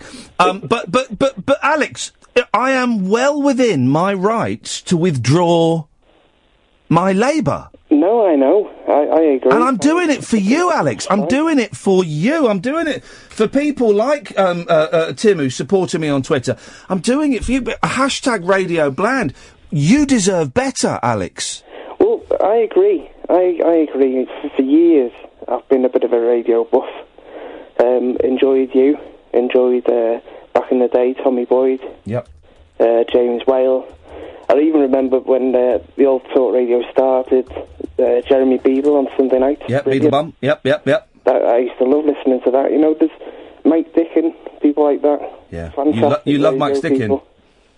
Well, I didn't agree with all of his views, but I thought he was entertaining radio at times. And there's Caesar the Geezer. There's some great radio people from down the years that, have disappeared. And I'm sure I speak for many fans. Most people won't want you to do this in case the money men in the suits step in and just say, "Oh well, we'll do it." Mate, listen, if they do, listen, as far as I'm aware, I have explained to my boss, a week Monday I'm coming back. If Jake Yap Scab Yap, is here that day, well then there's going to be fisticuffs, and I will happily smack him in the face. No, don't. No, I will do. If he's here on the Monday I come back, then yeah, punch him. Well, Ian, the thing is, if you don't come in on the Monday and Jake Yap, fair enough, if he's a scab, he deserves all he gets. But I think there's other people who were very anti-union who'd happily step into your shoes, and I'm thinking of Julia Hartley-Brewer. Well, I can see her on my shoes aren't big enough for her manly feet, unfortunately. So I don't... listen, trust me, Alex, I reckon by Wednesday of next week, the entire broadcasting infrastructure will have collapsed. The bosses will be tearing no one's phoning in. No one's listening. No one's entering our competitions. No one's texting in. Ian's right. What do we do? And there will be a summit on Thursday of GWR, Clive Dickens, although everyone will get together and they will improve radio. I guarantee it, Alex. I guarantee it. Who's coming out in support, in sympathy? Is it Moylesy? Miles is coming out on support. Mike Mendoza is coming out on support. Really? I've just... Yeah, oh, yeah. One or both of the two Mikes, I hear. I've just tweeted Mike Graham, to see if he's coming out. I quite like Mike Graham. I'd like Mike Parry to give us all a break. It was bit harsh, that. Bit harsh. Well, he seems like a bit of a jocular person and quite a nice guy, but then you hear some of his political views and you think, not so nice. At least that's what I thought. I always thought he was a funny guy until he started speaking politics. Well, hopefully... you can be funny and wrong, can't you? Yeah, a bit like Nigel Farage. Tim Stone is confused because some of my listeners are saying they've smashed up their radios. Yeah. And Tim Stone's going, you smash your radio up? How does that change anything? Changes everything, buddy. How can they listen if they don't have a radio, Tim Stone? And it makes a right mess. Tim Stone is very excited by this because he knows that we're onto a good thing here. Changes afoot. Alex, trust me, buddy. Together, alone, I can't do anything, mate. But with you, hand in hand, metaphorically, with me, we can make a difference, Alex. So we have to turn our radios off and not tune in. Yeah. And you can't listen online, you can't listen on apps, You can't. If you're in a car or if you're in your barber's and they've got the radio on, you have to ask them to turn it off. If they refuse, fingers in ears. If they refuse, you leave and you find a brick and you smash their windows. Whoa. What? That's what I'm urging everyone to do. Smash barbers' windows next week. Okay, well, that sounds barbaric. It does. It sounds barbaric. It's barbaric, yeah. Thank you, Alex. I appreciate that. Barber brick. 0344 499 1000. Tick your radio's diaries now with Iain Lee. Late night, Iain Lee on Talk Radio. We have ways of making you talk. He's asking for proof that someone's flushed their radio down the toilet. You pudding. Get off Twitter, Tim. Get off Twitter. It's too late. You've had a drink. Get off Twitter. Jimmy. Hip, hip, hip. You say that now. I say it now. I say it right now. And I'm all up for the strike, man. Good, beautiful. That's what we like, man. That's what. I'm all up for the strike. Where the podcasts come in on the strike? Are you allowed? There won't be any next week. There'll be no podcast next week, man. Well, I've saved up a few. Well, that is. They're pre-strike podcasts. Yeah, the pre-strike podcasts are fine. It makes me slightly uncomfortable. Right. But it is fine to do that as long as you're not listening through a radiogram. Then it's fine. It's got to come down to your own conscience. At the end of the day, Jimmy. I'd prefer you didn't, but I'm not going to call everyone out on that because podcasts are slightly different. Awesome times, man. Well, I've shared out the little 9-minute clip about going on strike on my Facebook. Beautiful. That's get as many people as possible to have a go. I'm having a wicked night. I just done the craziest thing at home. I just made two cats do a simultaneous backflip. What? How awesome is that, man? Well, it depends how you made them do it, Jimmy. If I'm completely honest, I got one of these laser pointers. Ah. And they're chasing it around, and I don't know why. I'm just finding it hilarious. I don't know whether it's just hilarious or it's a combination of tramadol and citalopram. Oh, I'm thinking it's good stuff. It's more to do with the up from the tramadol. Yes, which is it's just great for the. But no, but it is cats chasing laser points is funny. It is funny. Yeah, but backflips are the best thing ever. So I think. I don't know, it's just kind of made my day, really. A simultaneous backflip from two cats, that's... You know what I mean? Like, come on. Well, hang on a minute, Jimmy. Did you film it? No. Didn't happen. Fake news. Fake news, Jimmy. It's fake news. I could phone up a radio station and say, I just made two dogs ride a skateboard down the M25 at 100 miles an hour. Did you film it? No. Fake news, Jimmy. I'm going to try and get them to do it again, and I'm going to film it. But what if I can only get one to do it? Well, that's fake news, Jimmy. You said two. If you can get one, ever since. I'm going to set up a GoPro. Yes. On the table. Beautiful. And try and do it. And tweet it, and if I see it, I will look at it and go, oh, yeah. But don't you come back here with one cat? No, you want mate. both cats. Both cats, James. Or non-cats. Yes. All right, I'll do my look out for the tweet. I will do that, James. I think he's made that up. I don't think he's even got cats or a laser pointer or a house. Baloney. Absolute baloney. Here's the thing, though. Spell baloney. B-O-L. Right. Spell. Okay, carry on. How are you spelling it? B-O-L. O. Yeah. N. Yeah. E. Yeah. Y. Incorrect. I'm going to spell baloney. Baloney. No. B-A. No. L. No. O. No. N-G. No. Boulogne. No, G-A. G-A. Bologna. Bologna. That's how you spell baloney. No, it's not. Google it. Bologna, you've put. Yeah, Google Bologna. it. Bologna. No. Google it. I'm absolutely right. Incorrect data. That is how you spell baloney. Bologna. Balonga. I swear to God, because I was reading this on, because it's on American websites. No. Showing results for Bologna. Yeah, Bologna then. All right, so I got the G and the N the wrong way round. No, you put an A in it when there's an O. Where? But it's a Hang on, spell it. What, this city in Italy is not Spell Bologna. it. B. Yes. O. I'll give you that. L. Yeah. O. Yeah. G. Yeah. N. Yeah. A. Yeah, that's baloney. No, it's not. Type in baloney. I swear to God, this is not even a thing. That is how the Americans spell baloney. It's a meat. It's a meat. Well, you've typed in baloney. Well, you can type in anything you want on the internet and find it. It's in the Oxford Dictionary. Yeah, well, I'll shove the Oxford Dictionary where the sun don't shine. Wow. You really care about this, don't you? It is, because I've got it right. I'm right. A Bologna... Baloney, it's pronounced baloney. Listen. Here we go, here it comes. Here it comes. Bologna sausage. Baloney. Sometimes phonetically spelt baloney. Yeah. Known in Europe as a lioner. Yeah. Is a sausage derived from mortadella. Yeah, baloney. It's pronounced baloney. In America, go to an American dictionary. In America, it's pronounced baloney. That's how they spell baloney. A baloney sandwich, they call it. Merriam-Webster is the American dictionary, right? That's their famous one. It depends. If they agree with me, I'll say yes. If they don't... Okay. That's how they spell baloney sandwich. Baloney. No, but you just typed in baloney. Now type it in the way I've spelt it. Bologna. Yeah. I'm right, guys. And you watching at home on Periscope, you know I'm right. I'll come to you, Martin, and Barry Westwood in a bit.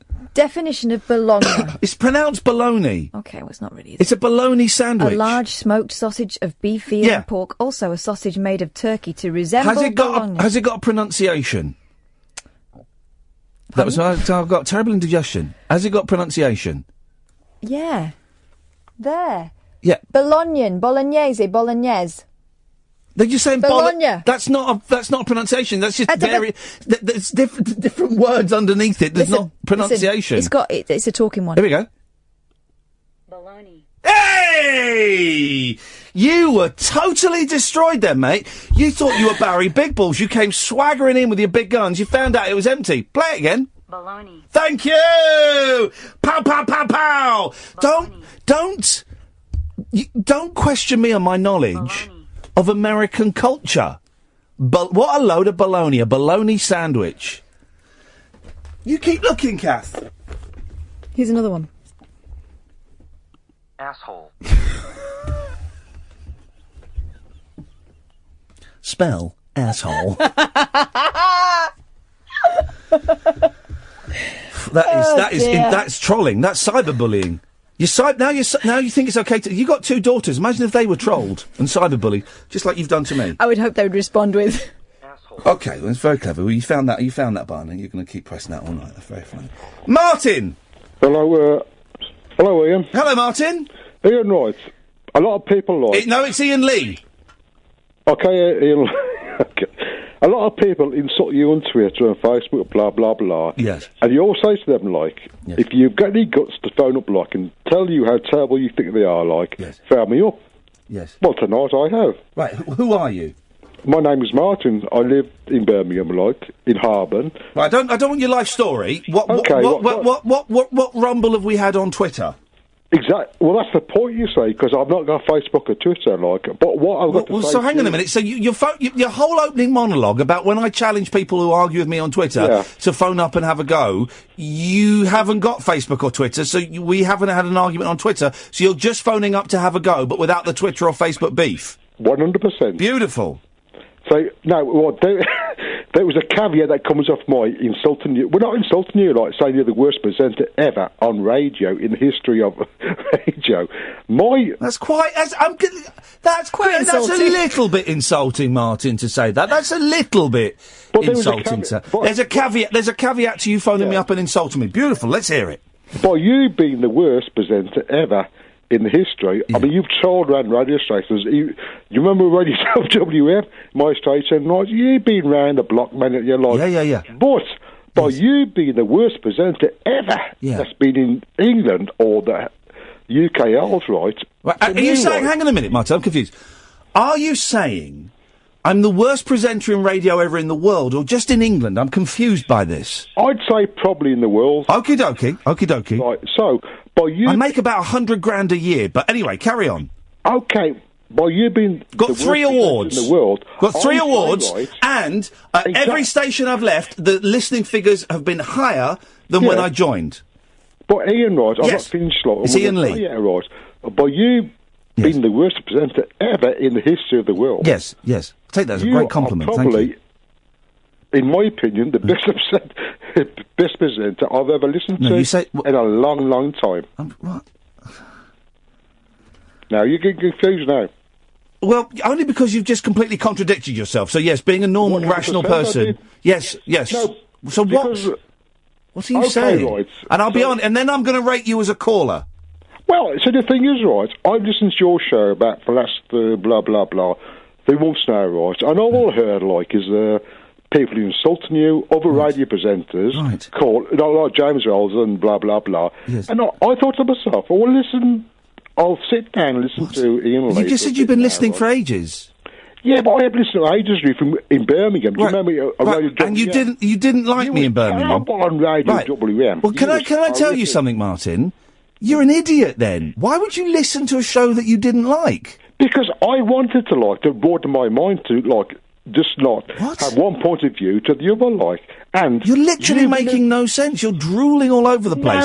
Why would you listen to a show that you didn't like, you pudding? Ian, you've got to understand one thing, people who don't like a lot of things like to listen to people who don't like. I know, exactly, and that pays my wages, so that's great. Exactly. Right. So I'm actually giving you a compliment, because of your terrible presenting skills and of your whatever, you are a great presenter, and I love listening to your radio station. I don't know if you're trying to be funny or interesting. You're neither of those things. And I'm really struggling to understand. I don't know what the point is, Martin. The point is, Ian, I'm terrible, but you like it. No, because you're so bad, you're so good. Because to me, right, I'm a convert to your station now, and I love listening to your views. I mean, I literally have no response to that.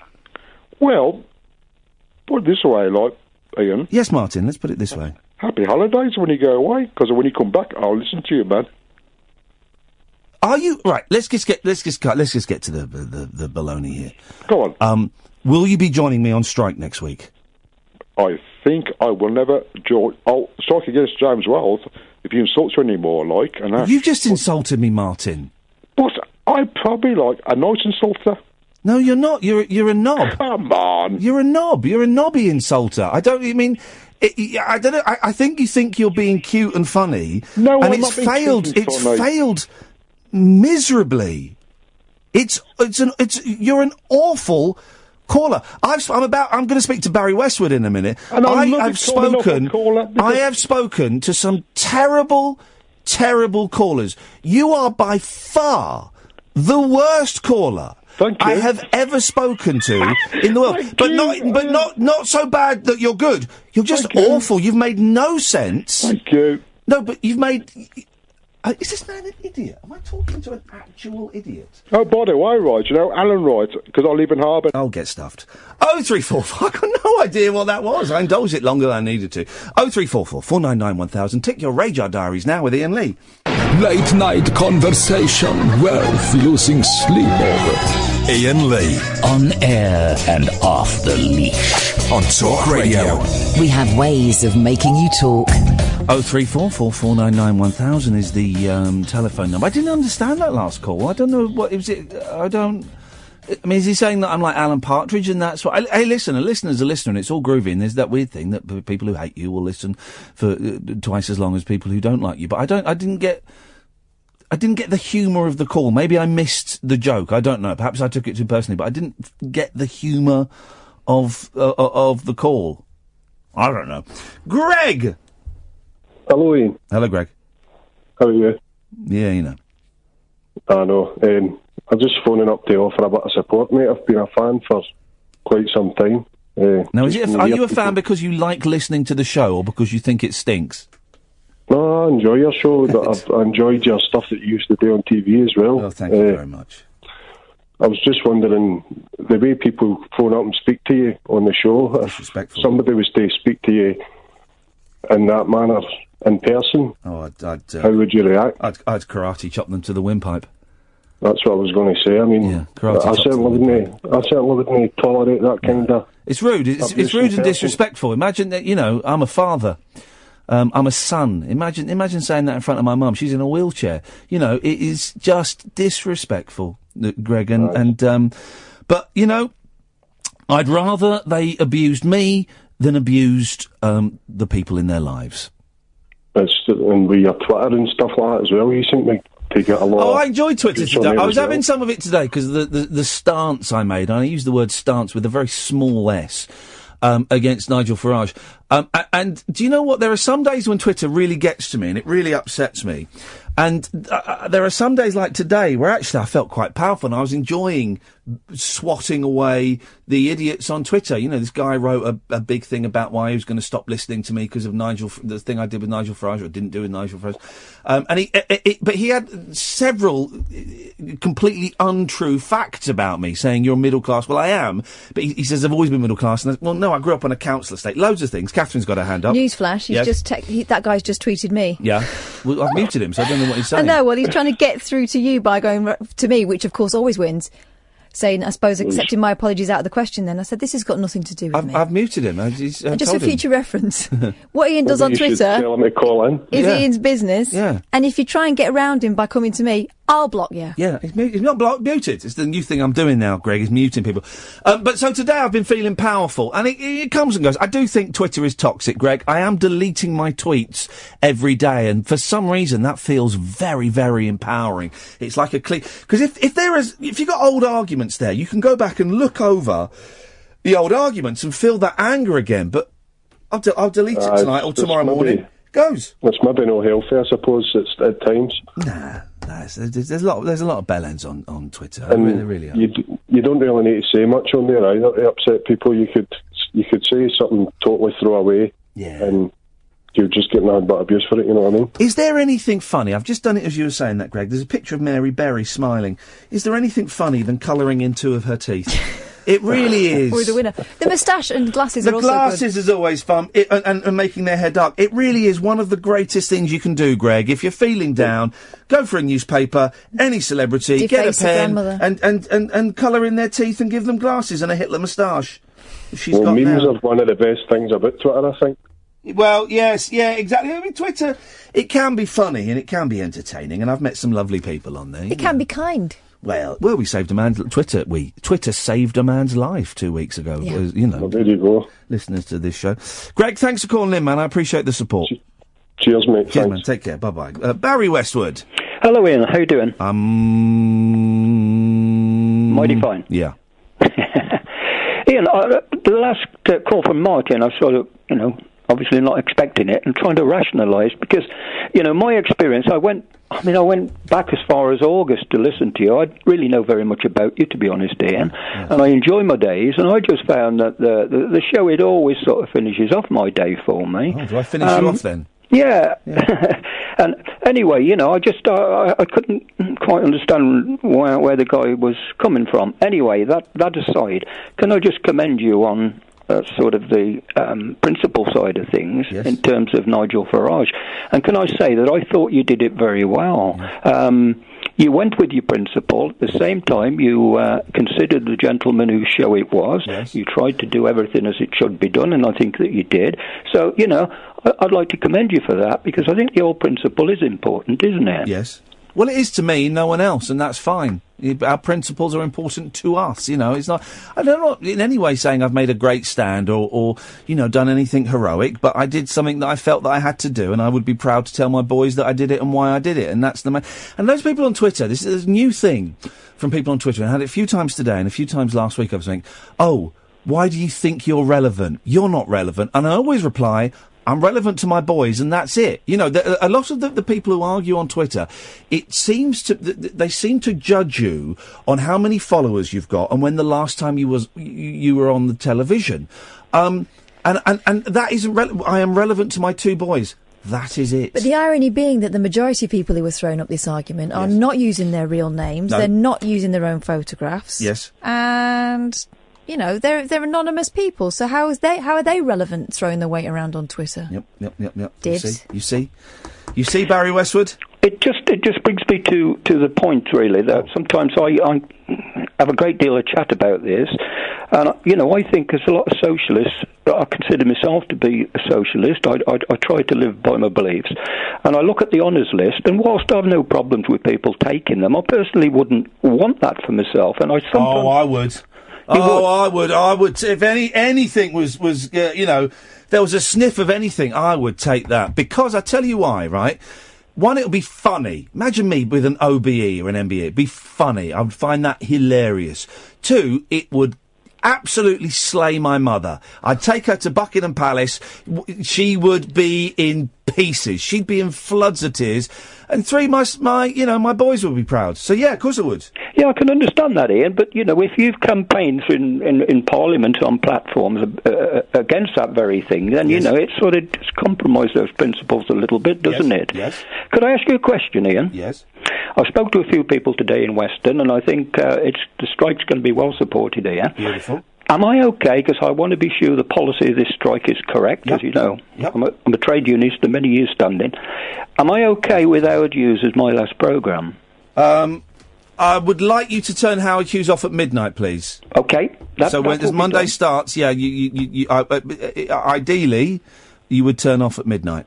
That will be done, and the gentleman spoke to you earlier about a sacrifice. It will be a sacrifice to me, and I do enjoy the show, and it's nice to talk to yourself and Catherine, and so I'll miss it. But sometimes we have to miss things. Sometimes we have to sacrifice, Barry. I know a lot of people are, of course, it's Lent. It's Lent, and that reminds me, I lent you some DVDs. You did. That I've not received back yet. Do I have to wait 40 days for those? And 40 nights, yes. Wowzers. Well, the 40 days and 40 nights, I mean, you just say 40 days. The 40 nights you take as read, because they come immediately after the days, so you accept those as...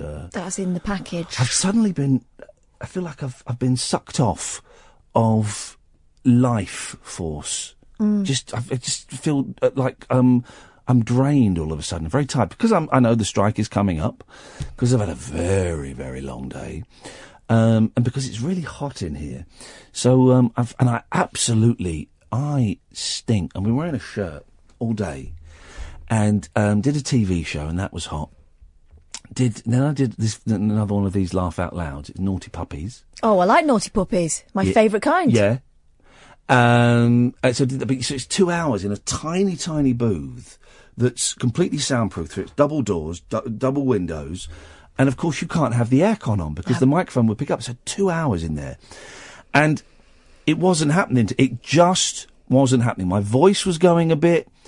I just couldn't do it. And I was just stumbling over stuff I should not have been stumbling over.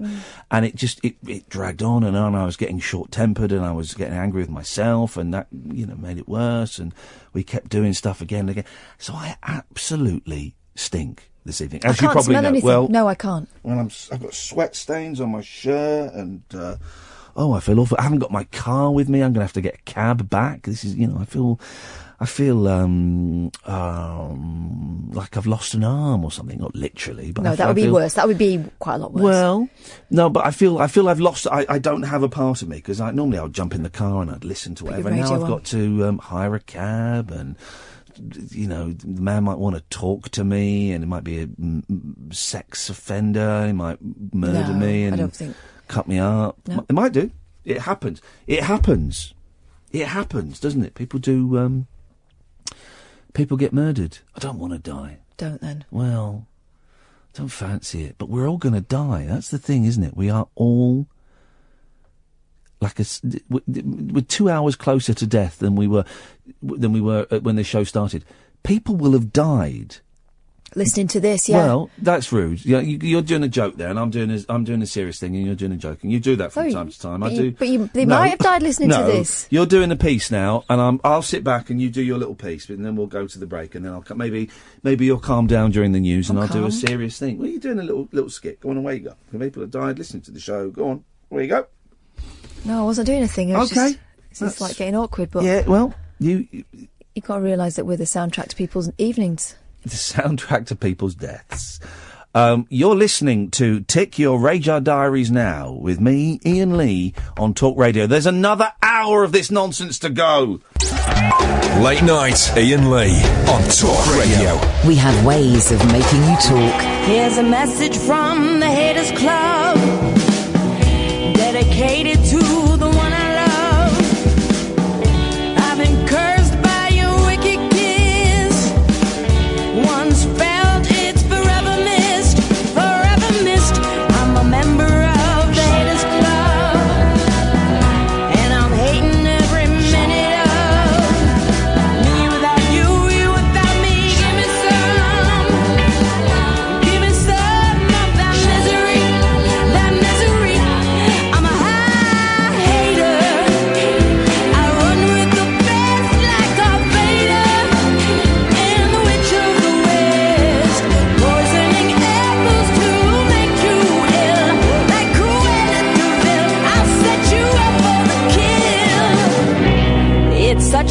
unwanted state of bliss, indulging in such hatefulness. I just need a prequel to redeem my evil, 'cause I wasn't always like this, seeing couples hand in hand makes it hard for me to understand. Me without you, you without me. Give me some of that misery, I'm a high hater. I run with the best like Darth Vader, and the witch of the west, poisoning apples to make you ill, like Cruella de Vil. I'll set you up for a kill. I'm jinxed with a curse. I got nothing but bad luck. Could I be superstitious? Don't blink. Cross my heart. Hope to die. Why's your love so vicious? I'm a high hater. I run with the best like Darth Vader, and the witch of the west, poisoning apples to make you ill, like Cruella de Vil. I'll set you up for the kill. Hater, I run with the best like Darth Vader, and the witch of the west, poisoning apples to make you ill, like Cruella de Vil. I'll set you up for the kill.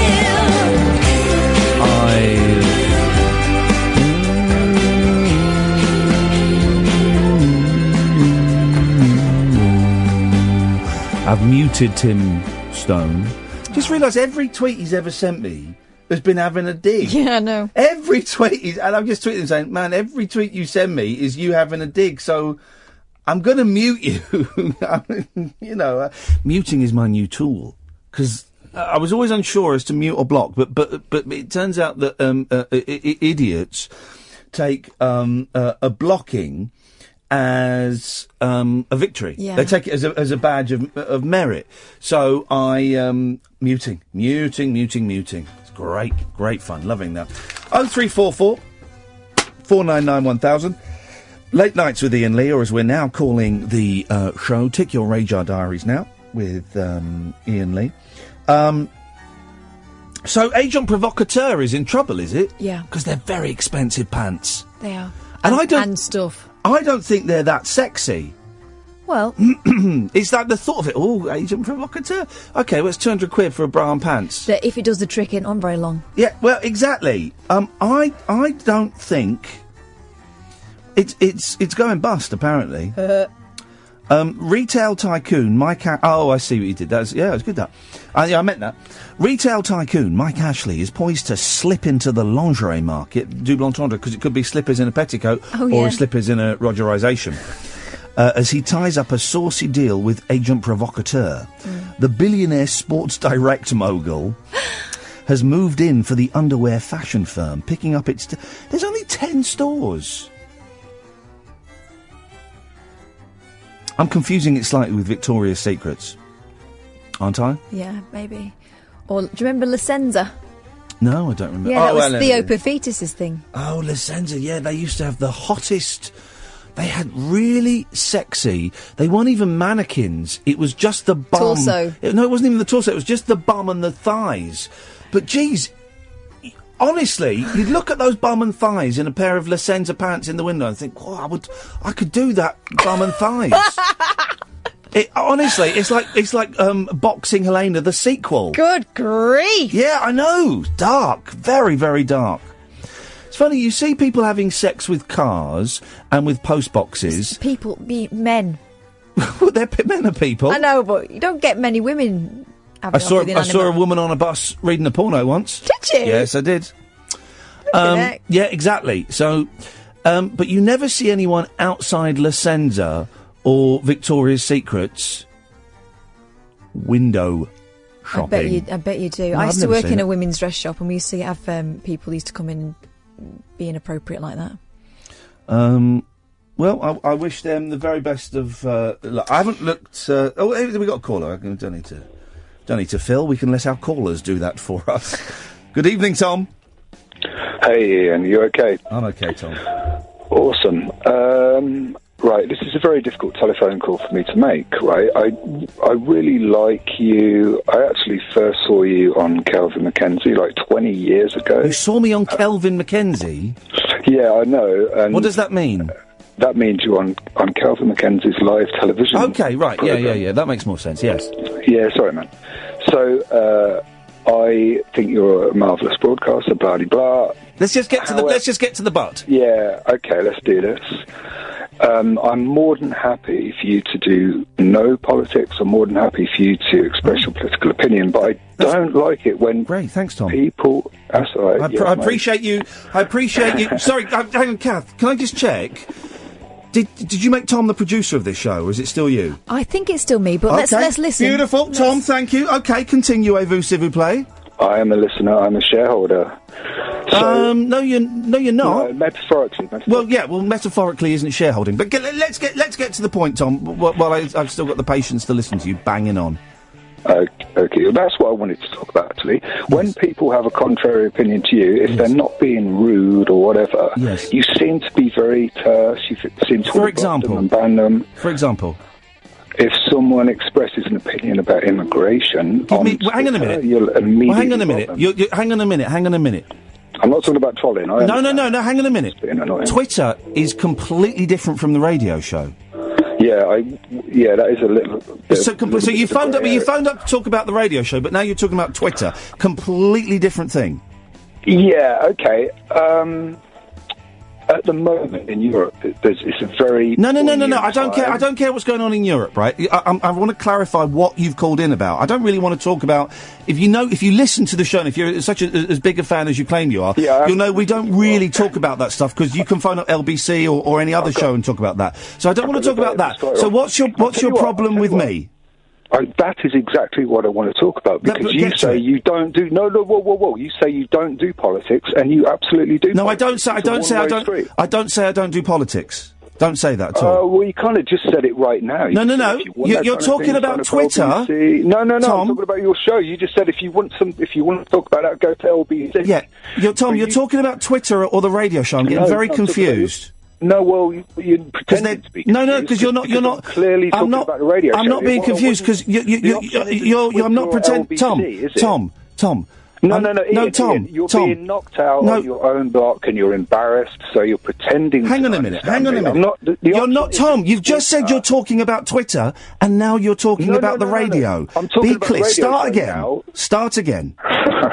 I am talking about radio show. Right, start again. Isn't Twitter and LBC?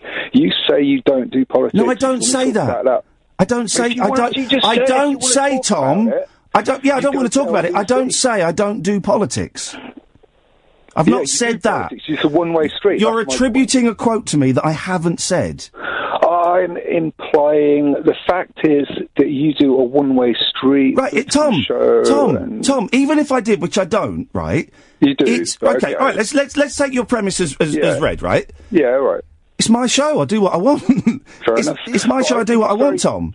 Right. This is so important in Europe at the moment. I don't want to talk to you about immigration.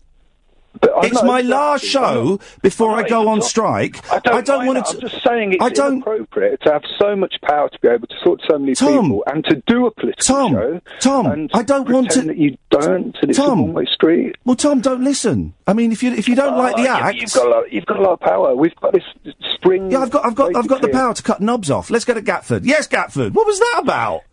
What, you don't like the show? Don't listen, you absolute pudding. For goodness sakes. The last couple of callers have all started with Ian. I really like you, but... Yeah. Gatford's going to start with Ian. I've never liked you, and...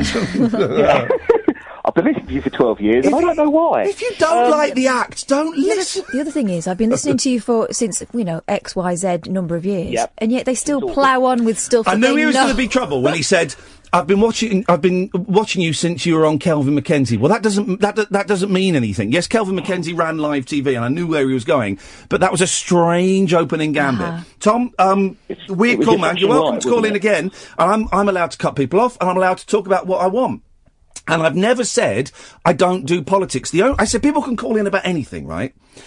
And the only rules I had were no Brexit and no Trump. Well, in the last couple of weeks, I've kind of rescinded the rule on Trump, because I think actually there is some material there. And I've said you can call in about Brexit if you've got something original to say. And on Twitter is different to the radio show. So, Tom, next time you call in, gather your thoughts and try again. Anyway, Gatford. Do you have that thing on your Twitter where you say the views are your own and nothing to do with anything? No, I don't. What do I have on there now? I did have host of Britain's most unlistened to late night show. That doesn't get you out of any trouble. No, it doesn't. That doesn't cover you. It doesn't cover you in anything. That these are my views and not those of my employer. Doesn't cover you in any way whatsoever. Next, you'll be telling me that saying something and then saying the word allegedly doesn't actually get you out of trouble. I don't do politics. Oh, sorry. Yeah. Sorry. Maybe you should just put that. I don't do politics. But that wouldn't be true. But he. The thing is, right. Last thing I was saying, he's welcome to call in again, as long as he's not so rude, right? He didn't want to talk about me. He wanted to talk about immigration in Europe, and he had a point he wanted to make about immigration in Europe. Well, that's fine. If you want to phone up and say, Ian, I want to make a point about immigration in Europe. I mean, I'll be slightly reluctant because it'll be dull, but okay, let's hear it. But don't couch it in I'm a big great fan of yours, but I think anyway. He's not here, so let's not. Let's. But the great thing was where one final thing. I can't. One final thing. Hang on, one final thing. Hang on, where he said, "I've got you on the back foot now. You're getting battered." Well, I hadn't even warmed up, buddy. Can I also make another point from a production point of view? Yes. One, that's my job, dude. Secondly, if you think that by banging on the other side of the telephone you're winning a conversation, let me tell you something technically. If you do that and Ian's talking at the same time, we can't hear you. You can't be heard. You can't. My microphone cuts out to a certain extent what is being said by the other person. So what? Anyway, Tom, it was a brave try. I'll give you 4 out of 10. I'm feeling generous, and maybe we'll speak again. Gatford, let's get to the point after these adverts. Late Night Iain Lee on Talk Radio. We have ways of making you talk. Gatford. Yeah. Let's get to let's get to it. This thing that you're doing next week. Yeah. The strike. Yeah, the strike. Yeah. Yes. Am I still allowed to listen to Bob Mills and the Bullshine program You've on not been Sunday listening night? to the show tonight, have you, mate? 'Cause we've addressed this already. Well, I wasn't. No, I wasn't listening. I would prefer it if you switched off at midnight. What, tonight? No, you. It's a Monday to Friday strike. I don't even want to talk to this guy. I'm Shall so I? annoyed with all of the callers we've had. Shut up for a minute. We've had so many arsey callers. I don't even want to talk to this guy, Catherine. You deal with him. Gatford. Yeah, hi. Monday to Friday. Right. Okay. Yeah. All right. I get it now. Sorry. So don't ask him any more questions about it, because obviously it's a. I know I'm supposed to go through you, but could you just tell him I'm sorry and I won't mention it again? I'm blocking you for that. Oh, no. He's gone. Penny. Hello. Hello, Penny. Hello. I've been listening for years. No, you're not going to. And I thought you were good. But you still are. So fine. People. I'm excited about this strike. I've never been on strike. No, it's well, as you know, I'm very politically minded. Mm-hmm. Do we get T-shirts? Well, you can make your own T-shirts. You've not got Scott on the case already, No. You can get in touch. I'm hoping for a T-shirt. Make your own and you'll T-shirts. stand round a bin burning wood or something to keep warm. A brazier, I believe, is the. Brazier, it's called a that's the word. brazier. That's the word. But are we not going to have all this excitement? You can in this arrange all strike those then? things yourself, yeah.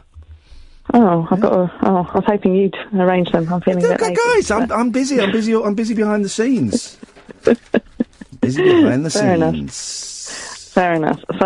So we just turn the radio off all week. Who have you got joining you on strike now? I've missed the last hour or so. I'm really Mike sorry, Graham. don't shoot Mike me. Graham's going on strike. Chris Moyles is going on strike. Ferrari's going on strike, and Mike Mendoza. I've heard Preva's going to be getting quite a bit of overtime. Yeah. Okay. So, Lisa Faulkner. You've got a big backing. Look, I like Lisa Faulkner. She's good. She's going to EastEnders? Yeah. Oh, I missed that bit of news. Yeah, it's all happening on the inside. Oh, exciting stuff. Oh, yeah. Anything else, Penny? No, I was just excited about a strike. Be excited by it. It's a powerful thing. We are creating something. We are changing something. Hashtag Radio Bland. It's a movement, isn't it? Well, someone sent me this this guy link to this guy and said you should get this guy on the show. He sounds crazy. He sounds too crazy to have on the show. You seen him? Yeah. I don't get it. No. A campaigner is sealed in a giant... He's not being buried alive. It seems he's being buried alive. Right, the headline is buried alive. He's not. It's in a coffin that's about 4 times the size of a coffin, and it's got Wi-Fi, and it's got tubes so that he can see out of it and breathe out of it, and food can be passed down in it. How's he going to... In his pants. Ooh. A campaigner is sealed in a giant coffin as he starts a bizarre 3-day stunt to help people in despair. Ex-drug dealer John Edwards, now a devout Christian, said, "This is radical, but people contact me who are suicidal or who know those who are. I'll speak to them from the grave. Oh, my God. Before they get there, showing them hope." John, 62, who runs the charity Walking Free for Those on the Edge, kissed his wife Trish, then began his mission. His tomb at Willowfield Church, Belfast, boasts a pillow, duvet, hot water bottle, power, Wi-Fi, loo, and an air tube. So it's a caravan. It sounds all right. It sounds all right to me. He can sit or lie, but not stand. While he was an alcoholic and addict, John from Dublin had cancer, a liver transplant, Hep C, and felt suicidal. He reformed 23 years ago. Willowfield rector David Maclay said, "The message from the grave is of hope. The message from the grave is of hope." Someone said, you should get him on the show. He'll be crazy. And I thought, nah. It feels a little bit... Hey, listen, he's I'm not going to knock anyone who's... He's doing something positive, he feels. Yes. I'm not sure if I was close to the edge, I would want to be speaking to a man who was doing that. No. Feels a little contrived. I don't know. I don't know.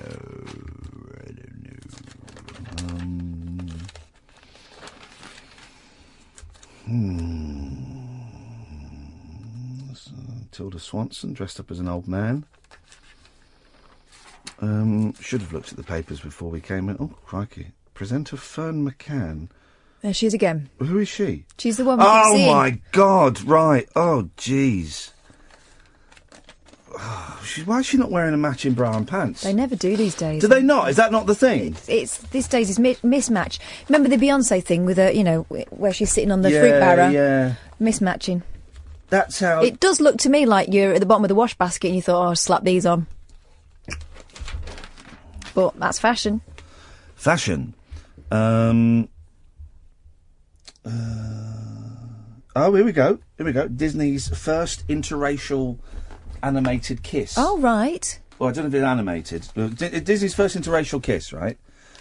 But it's between a piano and a wardrobe. That's not true. Go on. That's not true. Go. Princess and the Frog. Yeah. She's black. He's, I'm going to say... There's a film called The Princess and the Frog. Yeah. It's called The Princess and the Frog. Yeah. What is that? Is that Disney? Yeah. Is it? Yes. I don't believe you. It is. There's a film called The Princess and the Frog. There is. What are you looking to Ed for? Because Ed likes Disney. Ed's busy, hard at work. Good. Taking the phone Princess and the calls. Frog. She is African-American and Yes. he is some kind of Arabian prince. Okay. So, next. Piano Cadenza and Madame de Garderobe twice embrace in the new live-action version of Beauty and the right, Beast. okay. So this is might be the first live-action Right. interracial. Okay, there's a bit of furore about this film. Because also... have you seen Beauty and the Beast? It's got gays in it. Well, yeah, but they've outraged some gay activists because it's a stereotypical kind of gay man lusting after a very, very straight macho man. And being a bit of an idiot.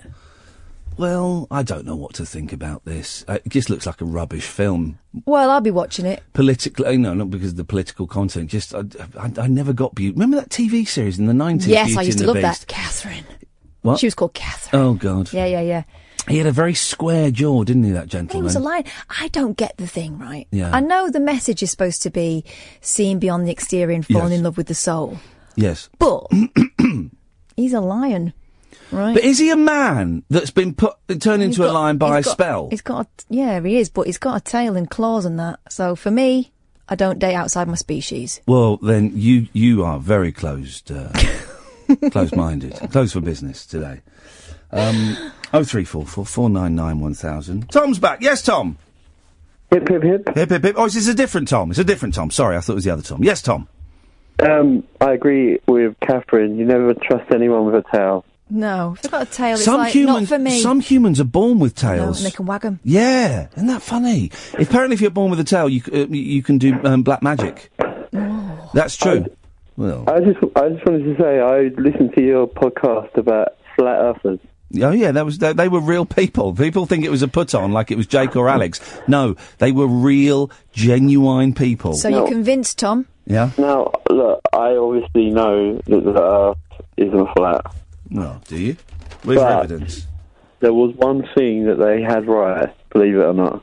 Yeah. You know, when they said about had the word sex in the clouds? Yeah.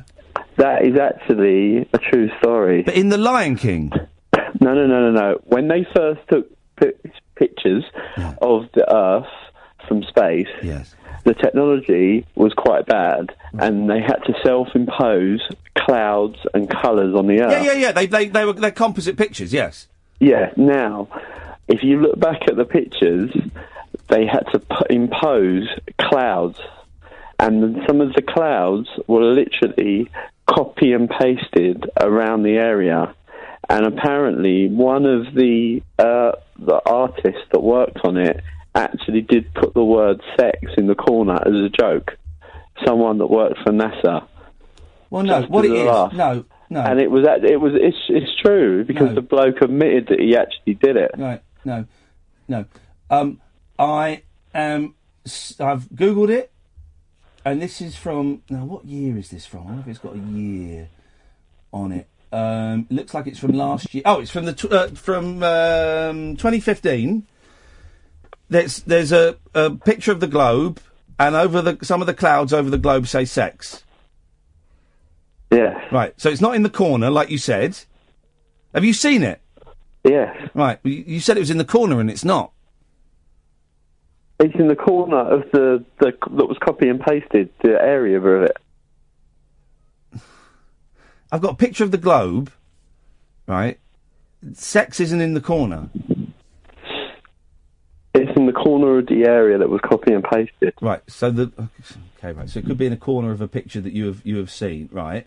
But so I'm not saying. Are you saying the Earth is flat or what, Tom? No, it's not. Oh, sorry, I misunderstood you.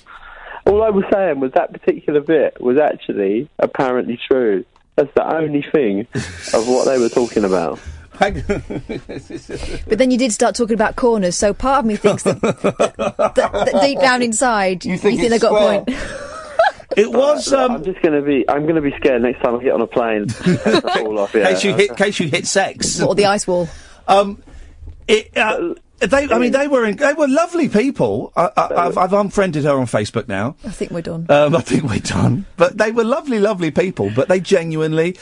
The thing is, when you ask them for evidence, right? Tennis ball, and they start quoting the Bible as scientific evidence. Yeah. You kind of think, well. Okay, guys. I don't know. Ian? Yes? Great show. I think I'm boring everyone now. Hey, wait! No, that's my job to bore everyone, Tom. No, you've done a cracking call. I appreciate that. Thank you for clearing up sex in space. I try. It's my first time I've called. Hey, listen, I don't want you going away thinking this was a bad call. I would give this a 7.5 out of 10. Yeah, and I'm hoping you don't fall off the end. So, yes, look, I also listened to your podcast when you were talking about people that were calling in and they weren't doing a good job, and I feel bad. No, don't! I'm not doing a good job. No, you've done a good job! Catherine, tell him he's done a good job! Tom, I mean, there's seldom anyone who's done a better job, to be honest. Now you're being sarcastic. Okay, I'll rein it in. It was an okay job. Okay. You should feel happy. Tom, you were great. I look forward to the second call, mate. Take care. Thank you. Thank you. Bye-bye. 034... Oh, cut him off. Oh, you cut him off! 03444 499 1000. Don't forget to tick your radio diaries with Iain Lee on Talk Radio. The wild man of late night radio is back. Iain Lee on Talk Radio. We have ways of making you talk. 0344 499 1000 is the telephone number if you want to give us a call. Oh, dear me. So it's quite miserable news going on today. What's J-Lo done? Here's J-Lo shines in silver arriving at the screening of new telly show. Don't be fooled by the frocks that she's got. Oh. She's still Jenny from the block with 7 outfits a day from a marketing budget.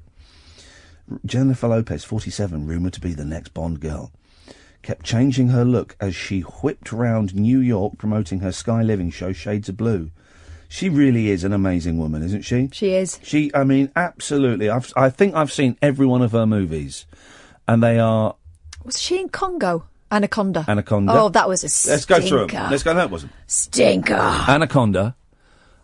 Made in Manhattan. I'll tell you what you haven't seen. Yeah. Outside.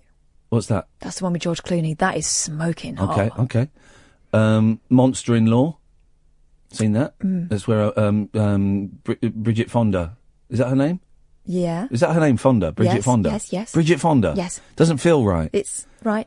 Bridget Fonda. She's the one in Single White Female. No, not Bridget Fonda. Her mum Jane Fonda. is... It's not her mum. Jennifer, It's her auntie, innit? It doesn't matter. Is Jennifer Lopez's mother-in-law, monster-in-law. Okay. There's the one where she has sex with a schoolboy.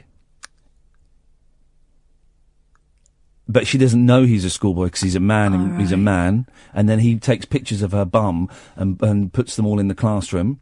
So they murder him. What? Is that right? Yeah, it's good. It's a good film. What's that called? I touched up a teacher. I don't know. There's the one where her husband is into spousal abuse, and she has enough, so she leaves and she trains to be a ninja, and then goes and kills him. That's not right. Yeah, it's honestly. This sounds like bullshit. It's brilliant. She goes in black tight black bodysuit. She breaks into the house. Gotta if you're a ninja. Leaves no evidence whatsoever, and kills him. That's great. Opens up a can of whoop ass. I think that's all the Jennifer Lopez films. I think she's absolutely. I've been to see her in concert. Have you? Yes, I have. Absolutely brilliant. David, have you seen Jennifer Lopez in concert? I've seen her ass. Well, fair play. Yes. You know what I mean? She's not my cup of tea. I've phoned up a couple of times before. First time was November. Last time was January. David from the Natas. What? David from the Natas. Right. Oh, the guy who was getting treatment. Well, hang on a minute. That narrows it down to about 15 callers. He's calling himself David from the Nut House. Yeah, that narrows it down to about 12 of my callers. David from the Natas. Last time I spoke to you, yeah. I mean, how's it going now? I'm doing about you next week. I mean, literally, for the last 4 months, I've been on antidepressants for the evenings. I've literally gone to the psychiatrist today and requested as a pound for the evening. Why you're gone. But I appreciate the strike. We all have to suffer. Listen, man. If everybody, if nobody's suffering, then nobody's striking. Do you know what I mean? And I'm sorry to do it. I'm sorry to withdraw my labour, but it's something I feel very, very strong about. And seriously, I'm going to miss you, but, you've got to stand your ground and stick up to your morals and whatnot, you know what I mean? Yeah, totally, and I appreciate that, David. And I urge everybody to switch off their radios, unless, of course, you have a mental condition that means you have to listen to radios, like David. Then, David, I think... I ain't got no TV, man. Yeah, but you could listen... you could get a note from your doctor and listen to other radio shows. A chitty. What? That's what they call them. Oh. Listen, listen, I may be nuts for that, but I've got my morals. I'm a loyal fella, you know what I mean? Okay, well, I appreciate the support. I'm right behind you there. I'm right behind you, and I'm just sitting in the dorm at the moment. I'd rather have you sat where I could see you. Yeah, of course. So in a line of vision as opposed to behind me, just to make me feel a little bit more comfortable, because, I'm not saying you're dangerous, but, I want to know where all the doors are and make sure they're unlocked. Well, I'm not a backhand merchant, I would never have thought you were a backhand merchant, David. That's, and I respect that, and I respect your honesty there in clearing that up, because there will be some people listening who think, David sounds like a backhand merchant, and you've categorically stated you are not a backhand merchant. If people are backhand merchants, I'm a very liberal man. I always have been. If they want to be backhand merchants, they're born and bred that way, Exactly. You want to... I don't know either, Catherine. I'm just trying to get out of this room alive. Okay. David! Peace and love, brother. Listen, well, I just want to say, like, I just got on like an hour leave for the first time in a long time, and it was meant to be from 6 till 7, but I went from 6 to 11:30, and I went next door to the pub next door to the hospital, and I had a 20-ounce steak and chips, man. And I'll tell you what, and I had it rare, and I said to her, rare, like, I said, really rare, and she said, what do you mean blue? I said, yeah, blue. I didn't want to say blue, because I thought it sounded policy sound blue, and I've really had a good night, like, you know, I've just come back. Don't want to have anything at me. There were, David, thank you. That's a red card. That's a red card. I know it was, you know, but red cards, we're stricter on the swearing than normal. Good evening, George. Good evening, guys. How's it going? Good, thank you very much. Nice to hear from you. Film review, if you'd like one. What? I've just got back from the cinema. What did you see? Went to see Logan. Wolverine. Which we are advertising on this station, so I hope you have good things to say about it. Oh, my days. You know what? I've grown up watching these films. It was a very fitting little end to the trilogy of films. I've never seen an X-Men movie. And I probably will get round to watching them because the kids are devouring the Avengers movies. They love all the superhero stuff, but they love Marvel as opposed to DC. So, I think the problem might be because these X-Men films were sort of must be 10 years before the Avengers stuff, and they might look a little bit tame now compared to No. The kids haven't yet started. They only know. Well, we watched the first half an hour of Back to the Future the other day, and they said, "Oh, this looks old." But no, the kids haven't yet. They'll dig it if it's a good film. They'll dig it. Yeah, well, you know, Star Wars is 40 years old this year, so if they like the look of that, you should be all right. Is it true? Right, this is for the Star Wars purists, okay? Because the original Star Wars that was shown in the cinema, you have not been able to see since about the mid to late 80s, because with every advent of technology, every time it was released on VHS, George Lucas would add something. He'd tinker. Yeah, he'd add. So the films you get now on DVD, the 4, 5, 6, are unrecognisable from what you see in the cinema. And there are bootleg copies of, like, the original stuff going around. I read somewhere that they're releasing the original Star Wars films completely unadulterated and untouched up. Is that true? Robert Zemeckis, I think, last summer said he had visited he had visited LucasArts or Disney and said that he was looking at them doing the Blu-ray scans of original Star Wars. Yeah. The problem is, though, there's no original Star Wars film because, as you say, literally, depending on what part of America you were in, when the film came out, there was different sound edits and different effects getting dropped in. I'm a big Star Wars fan. I was reading an interview in a huge sort of coffee table book, and there were guys who were doing special effects for the film, who were working nights in Hollywood, and they woke up one morning after editing, bits in to put on a copy to send off to, California or somewhere, and there was this big queue at the cinema over the road. They said, what's this queue for? The guy said, this is for Star Wars. Where have you been? And so they were editing a film that was already in the cinema over the road. Wowzers. Yeah. Crazy stuff. Yeah. Good luck with the strike. Thank you. It's going to be good. If anyone's bored, I will be standing in my garden giving lectures on the occult. Beautiful. Thank you very much. Let's just hope they're a little bit shorter. The Mail's having a pop. Thank you, George. The Mail's having a pop at John Cleese. Is there anything he won't do for money? From Israeli chocolate spread to Australian pretzels, the awful ads John Cleese has had to make to pay for all that alimony. Divorce, we say in this country, don't we? Because he's doing that advert for PPI. Mm-hmm. Why are they begrudging him a few quid? He's an old man. What is he, 80 now? How old is he? It will say... it doesn't say his age. That's unusual. So let's just get this straight. The Mail doesn't like people who don't work for a living. It also doesn't like people who do work for a living. Here we go, look at this. Cleese was happy to be paid to advertise cigarettes in the 80s. Right. Only to appear on TV for an anti-smoking campaign a decade later. Okay, so maybe he stopped. Over the years, he's sung the virtues of Schweppes, pretzels, watches. He plundered a scene from Monty Python's Life of Brian to plug the delights of the BBC TV licence. He's enthused about Maxwell House coffee and BT and American Express. Oops, another one that may have missold PPI. The idea that Cleese does ads because he cares so very passionately about the result is hilarious. It must be positively exhausting to have so many... Who's saying this? Christopher Hart. What? I don't... I've got no idea. John Cleese was never my favourite Python. I don't particularly rate Fawlty Towers as much as everybody else does.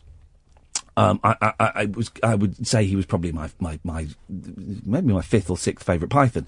But why are they? I've seen that ad that he's doing. I think, oh, well, fair play. John Cleese is doing an ad. He has got to be 78 or thereabouts. Why? I don't think it's a 2-page spread having a knock. I also don't think that that's that controversial. It's not like he's doing an advert encouraging people to, I don't know, do something more questionable, like, for example, a payday loan or something. It's not doing anything like that. What's the problem? Isn't that funny? Aren't they funny? What, you watch, when he dies, which could be, you know, the way things are going, you watch the Daily Mail, Britain's national treasure has been lost. Outrageous. 0344 499 1000. Dan, come to you after this. The radio show for people who know the best part of the day is the night. Late Night Iain Lee on Talk Radio. We have ways of making you talk. Suddenly it all makes sense. Steve has just tweeted me. Cleese has been attacking the Mail for tax dodging and victimising immigrants. It's really mean. The whole piece, I just read the whole piece. Cleese really does seem to need the money, and for one simple reason. Alimony? If he will keep marrying foxy young blondes, he's going to have to keep forking out money on them, either during jealous, the marriage or after. He's now on wife number 4. And then listen to this. This is the thing that gets me. His first wife, Connie Booth, bore him a daughter and starred in and co-wrote Fawlty Towers. This was what propelled Cleese to superstardom. The Monty Python stuff was just an eccentric and often not very funny sideshow. What? Sorry? Huh? What? Christopher Hart, let me read that again. The Monty Python stuff was just an eccentric and often not very funny sideshow, though 2 of the movies, The Holy Grail and Life of Brian, are comedy masterpieces. Monty Python was delightful. There were some hits and there were some misses, of course, as with all good sketch shows. And some of it looks a little bit dated now. But they were doing something completely different. Literally. Dan? Yes? Go on. You've kind of stolen my thunder. I was going to make several jokes and I was going to demand like a comedy drum roll. Oh. There's one thing that John Cleese will not do for money. Yes. And that's advertise the Daily Mail. So he's got beef with the Mail, has he? Quite a lot of beef with the Mail. Oh. Yeah, he's not their biggest fan. And it is a shame that he's doing the PPI adverts.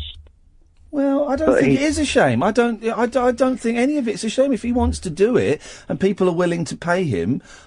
Oh, I just literally mean the PPI adverts. I don't begrudge a man making a living, recovering the money that he has lost, obviously. And he is on record as saying that he's just doing all this stuff because he needs the money. Yeah, well then let him cash in his chips, you know. Well, exactly, and at the end of the day, it's money for old rope for him, isn't it? He's probably gone into the studio a couple of hours. Can you believe this, Dan, though? Listen to this. The Monty Python stuff was just an eccentric and often not very funny sideshow. I don't get that, because if they're saying that he's a superstar because of Fawlty Towers, I don't think he's ever met an American, because they all know Monty Python, but you can't meet any that know what Fawlty Towers is. Exactly. Thank you, Dan, you see. It's Christopher Hart. What a bitter old hack. The ironically named Christopher Hart. Christopher No Heart. Christopher Heartless. It's just not true. No. Let's see, what else we've got. Woolly mammoths. That's not true either, is it? What? The woolly mammoth thing, that they're going to bring them back. Well, it's saying here they might have died out because of inbreeding after losing their sense of smell. Scientists have found. Well, how do scientists find that out. Well, saying they might have not fancied each other They anymore. might have travelled through time. Yeah.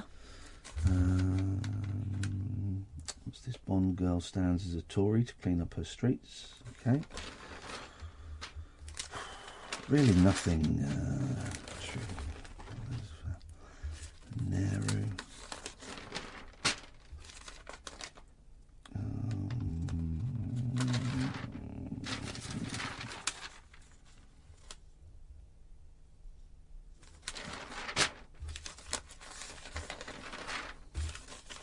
Tony Bennett. I'm Tony Bennett. I'm Frankie Valli. And I'm Christopher. We're doing a series of concerts. All together? On different dates and different venues. Okay. I'll be singing the Four Seasons songs. And I'll be singing my songs. But not with those guys. Little Tony Bennett, the one that fell asleep that time? Yes, I saw Tony Bennett fall asleep during an interview. Well, his part of the interview had finished. He closed his eyes and he fell asleep for the next 45 minutes. Nice one. Yeah, why not? A legend. Good work. And we were all just sat there kind of smirking, and it was absolutely... it's like, don't wake Grandad. Don't wake Grandad. Really kind of run out of steam. If anyone wants to call in, you can. There's 6 minutes left of the radio. Looking through the papers. Looking through the papers. Looking through the papers.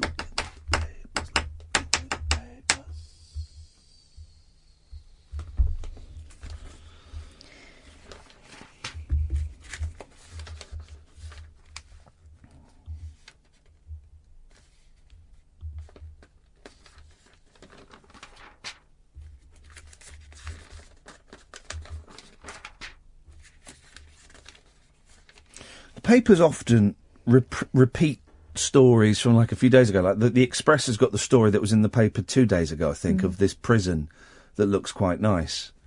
It's weird they do that, isn't it? I think sometimes they swap if they're in the same group. Yeah. Well, there's a limited amount of news, so, you know, they have a go of it once each. Mm-hmm. Hey, do you remember that family in France, English family, British family, it might have had Iraqi... Ah, yes! Who got that shot. Awful murder. Got shot. Oh, the kids, and was one of the kids found alive? Under the underneath- mother. Yeah. 2 kids. In the Alps, I'm Mum and thinking? Dad, something like that. And for a long time they thought it was the brother because there had like a business deal had gone wrong behind them, and then... Yeah, what happened with that? It went nowhere, and then about a year later, it was like, it's the brother. It's definitely the brother. And then like a month later, it was like, nah, it turns out it was nothing to do with it. And I don't think that was ever solved. And they were talking about it. Was it a mix-up? It was a professional hit, wasn't it? Yeah, is what the feeling was. Is what they say. That was huge, isn't it? It does make you wonder the number of... And then there was all this stuff about... Oh, here we go. This is the latest thing. I say the latest. This is from 2015. 22nd of September 2015. The Alps murder victim, and then this is in quotes, so they can't definitely prove it, was in secret relationship with her ex-husband. Sister of American who died on the same day as the Al-Hilli family says pair stayed in contact during a 9-year marriage. So, saying secret relationship. They were still talking. Yeah. But I think you're right. I don't think that was ever resolved, was it? No, I don't think it was. And actually, we have... There's one from last year. Yeah. Belgian 53-year-old gunman who tried to kill 3 members of his own family is new suspect in French Alps murder mystery. We all have this faith that if someone gets murdered, or that the police will be able to solve it. And actually, there are loads of cases of murder and disappearance that are never solved. Susie Lamplugh, we've mentioned before on the show, with Mr. Kipper, this family in the Alps, Maddie, Ben Needham. Although they kind of think they've come to a conclusion with Ben Needham. Yeah, but his poor family haven't got a satisfactory there's conclusion. no body, there's scant evidence. But there's all of, and those are the famous ones, and there'll be loads more. Often when I drive in, there's one of these billboards that changes, It's like a digital billboard, Yeah. so it changes every 20 seconds or something. And they often have missing. You've seen those missing adverts. Missing. This woman was last seen in like 2014. She would have been 26 years old. Flipping heck, people have gone missing for years. And they're never found. And some of them, because they want to disappear, but some of them is because, terrible things have happened to them. Yeah. And then you hear stories about that sex offender, the paedophile, who had the cavity behind his fridge. And he's been hiding people in that hole in the wall for years. Yeah. Years and years and years. And you just think, who knows what's going on? In an everyday street, all that stuff going on. I remember that there was that awful case near where we used to work where they were keeping this guy prisoner and he was like chained to a bed. Do you remember? Yes, I do remember that. Yeah. Awful. Anyway, well, on that bombshell. Don't have nightmares. Don't have nightmares. That's it. We are done. Listen, what you decide to do now is up to you. I would never tell you what to do, dear listener. I would never tell you exactly what to do. All I can do is tell you what I'm going to be doing, and I can tell you my experience, my strength, and my hope, okay? And if you choose to join me on that journey, that's brilliant. And if you choose not to join me on that journey, I'm not going to fall out with you. I want this to be a peaceful protest. From midnight on Sunday night going into Monday morning, I will be turning off my radios. I'll be deleting the Talk Radio app from my telephone. I'll be putting radios in drawers. Some of you I know smashed radios. Some of you have thrown radios in down the well. Even I've had pictures of a drawing of a well, but apparently it was a pretty accurate representation. Yeah. I'm going on strike next week. I will not be doing this show. Okay, I will be standing outside the offices at some points with placards and things. I will not be doing this show, and I will not be listening to the radio for all of next week. Hashtag Radio Bland. You deserve better than what you have now as radio output. You deserve better. And I wouldn't do this if I didn't think there was something in it. I genuinely, from the bottom of my heart, believe that if we all stand together alongside me and Ferrari and Moyles and Graham and Mendoza, we can make a difference. We can get good radio back. Hashtag Radio Bland. And on that note, I'll see you on the other side of the strike. Talk Radio. Digital debate for the UK. Talk Radio. We'll get you talking.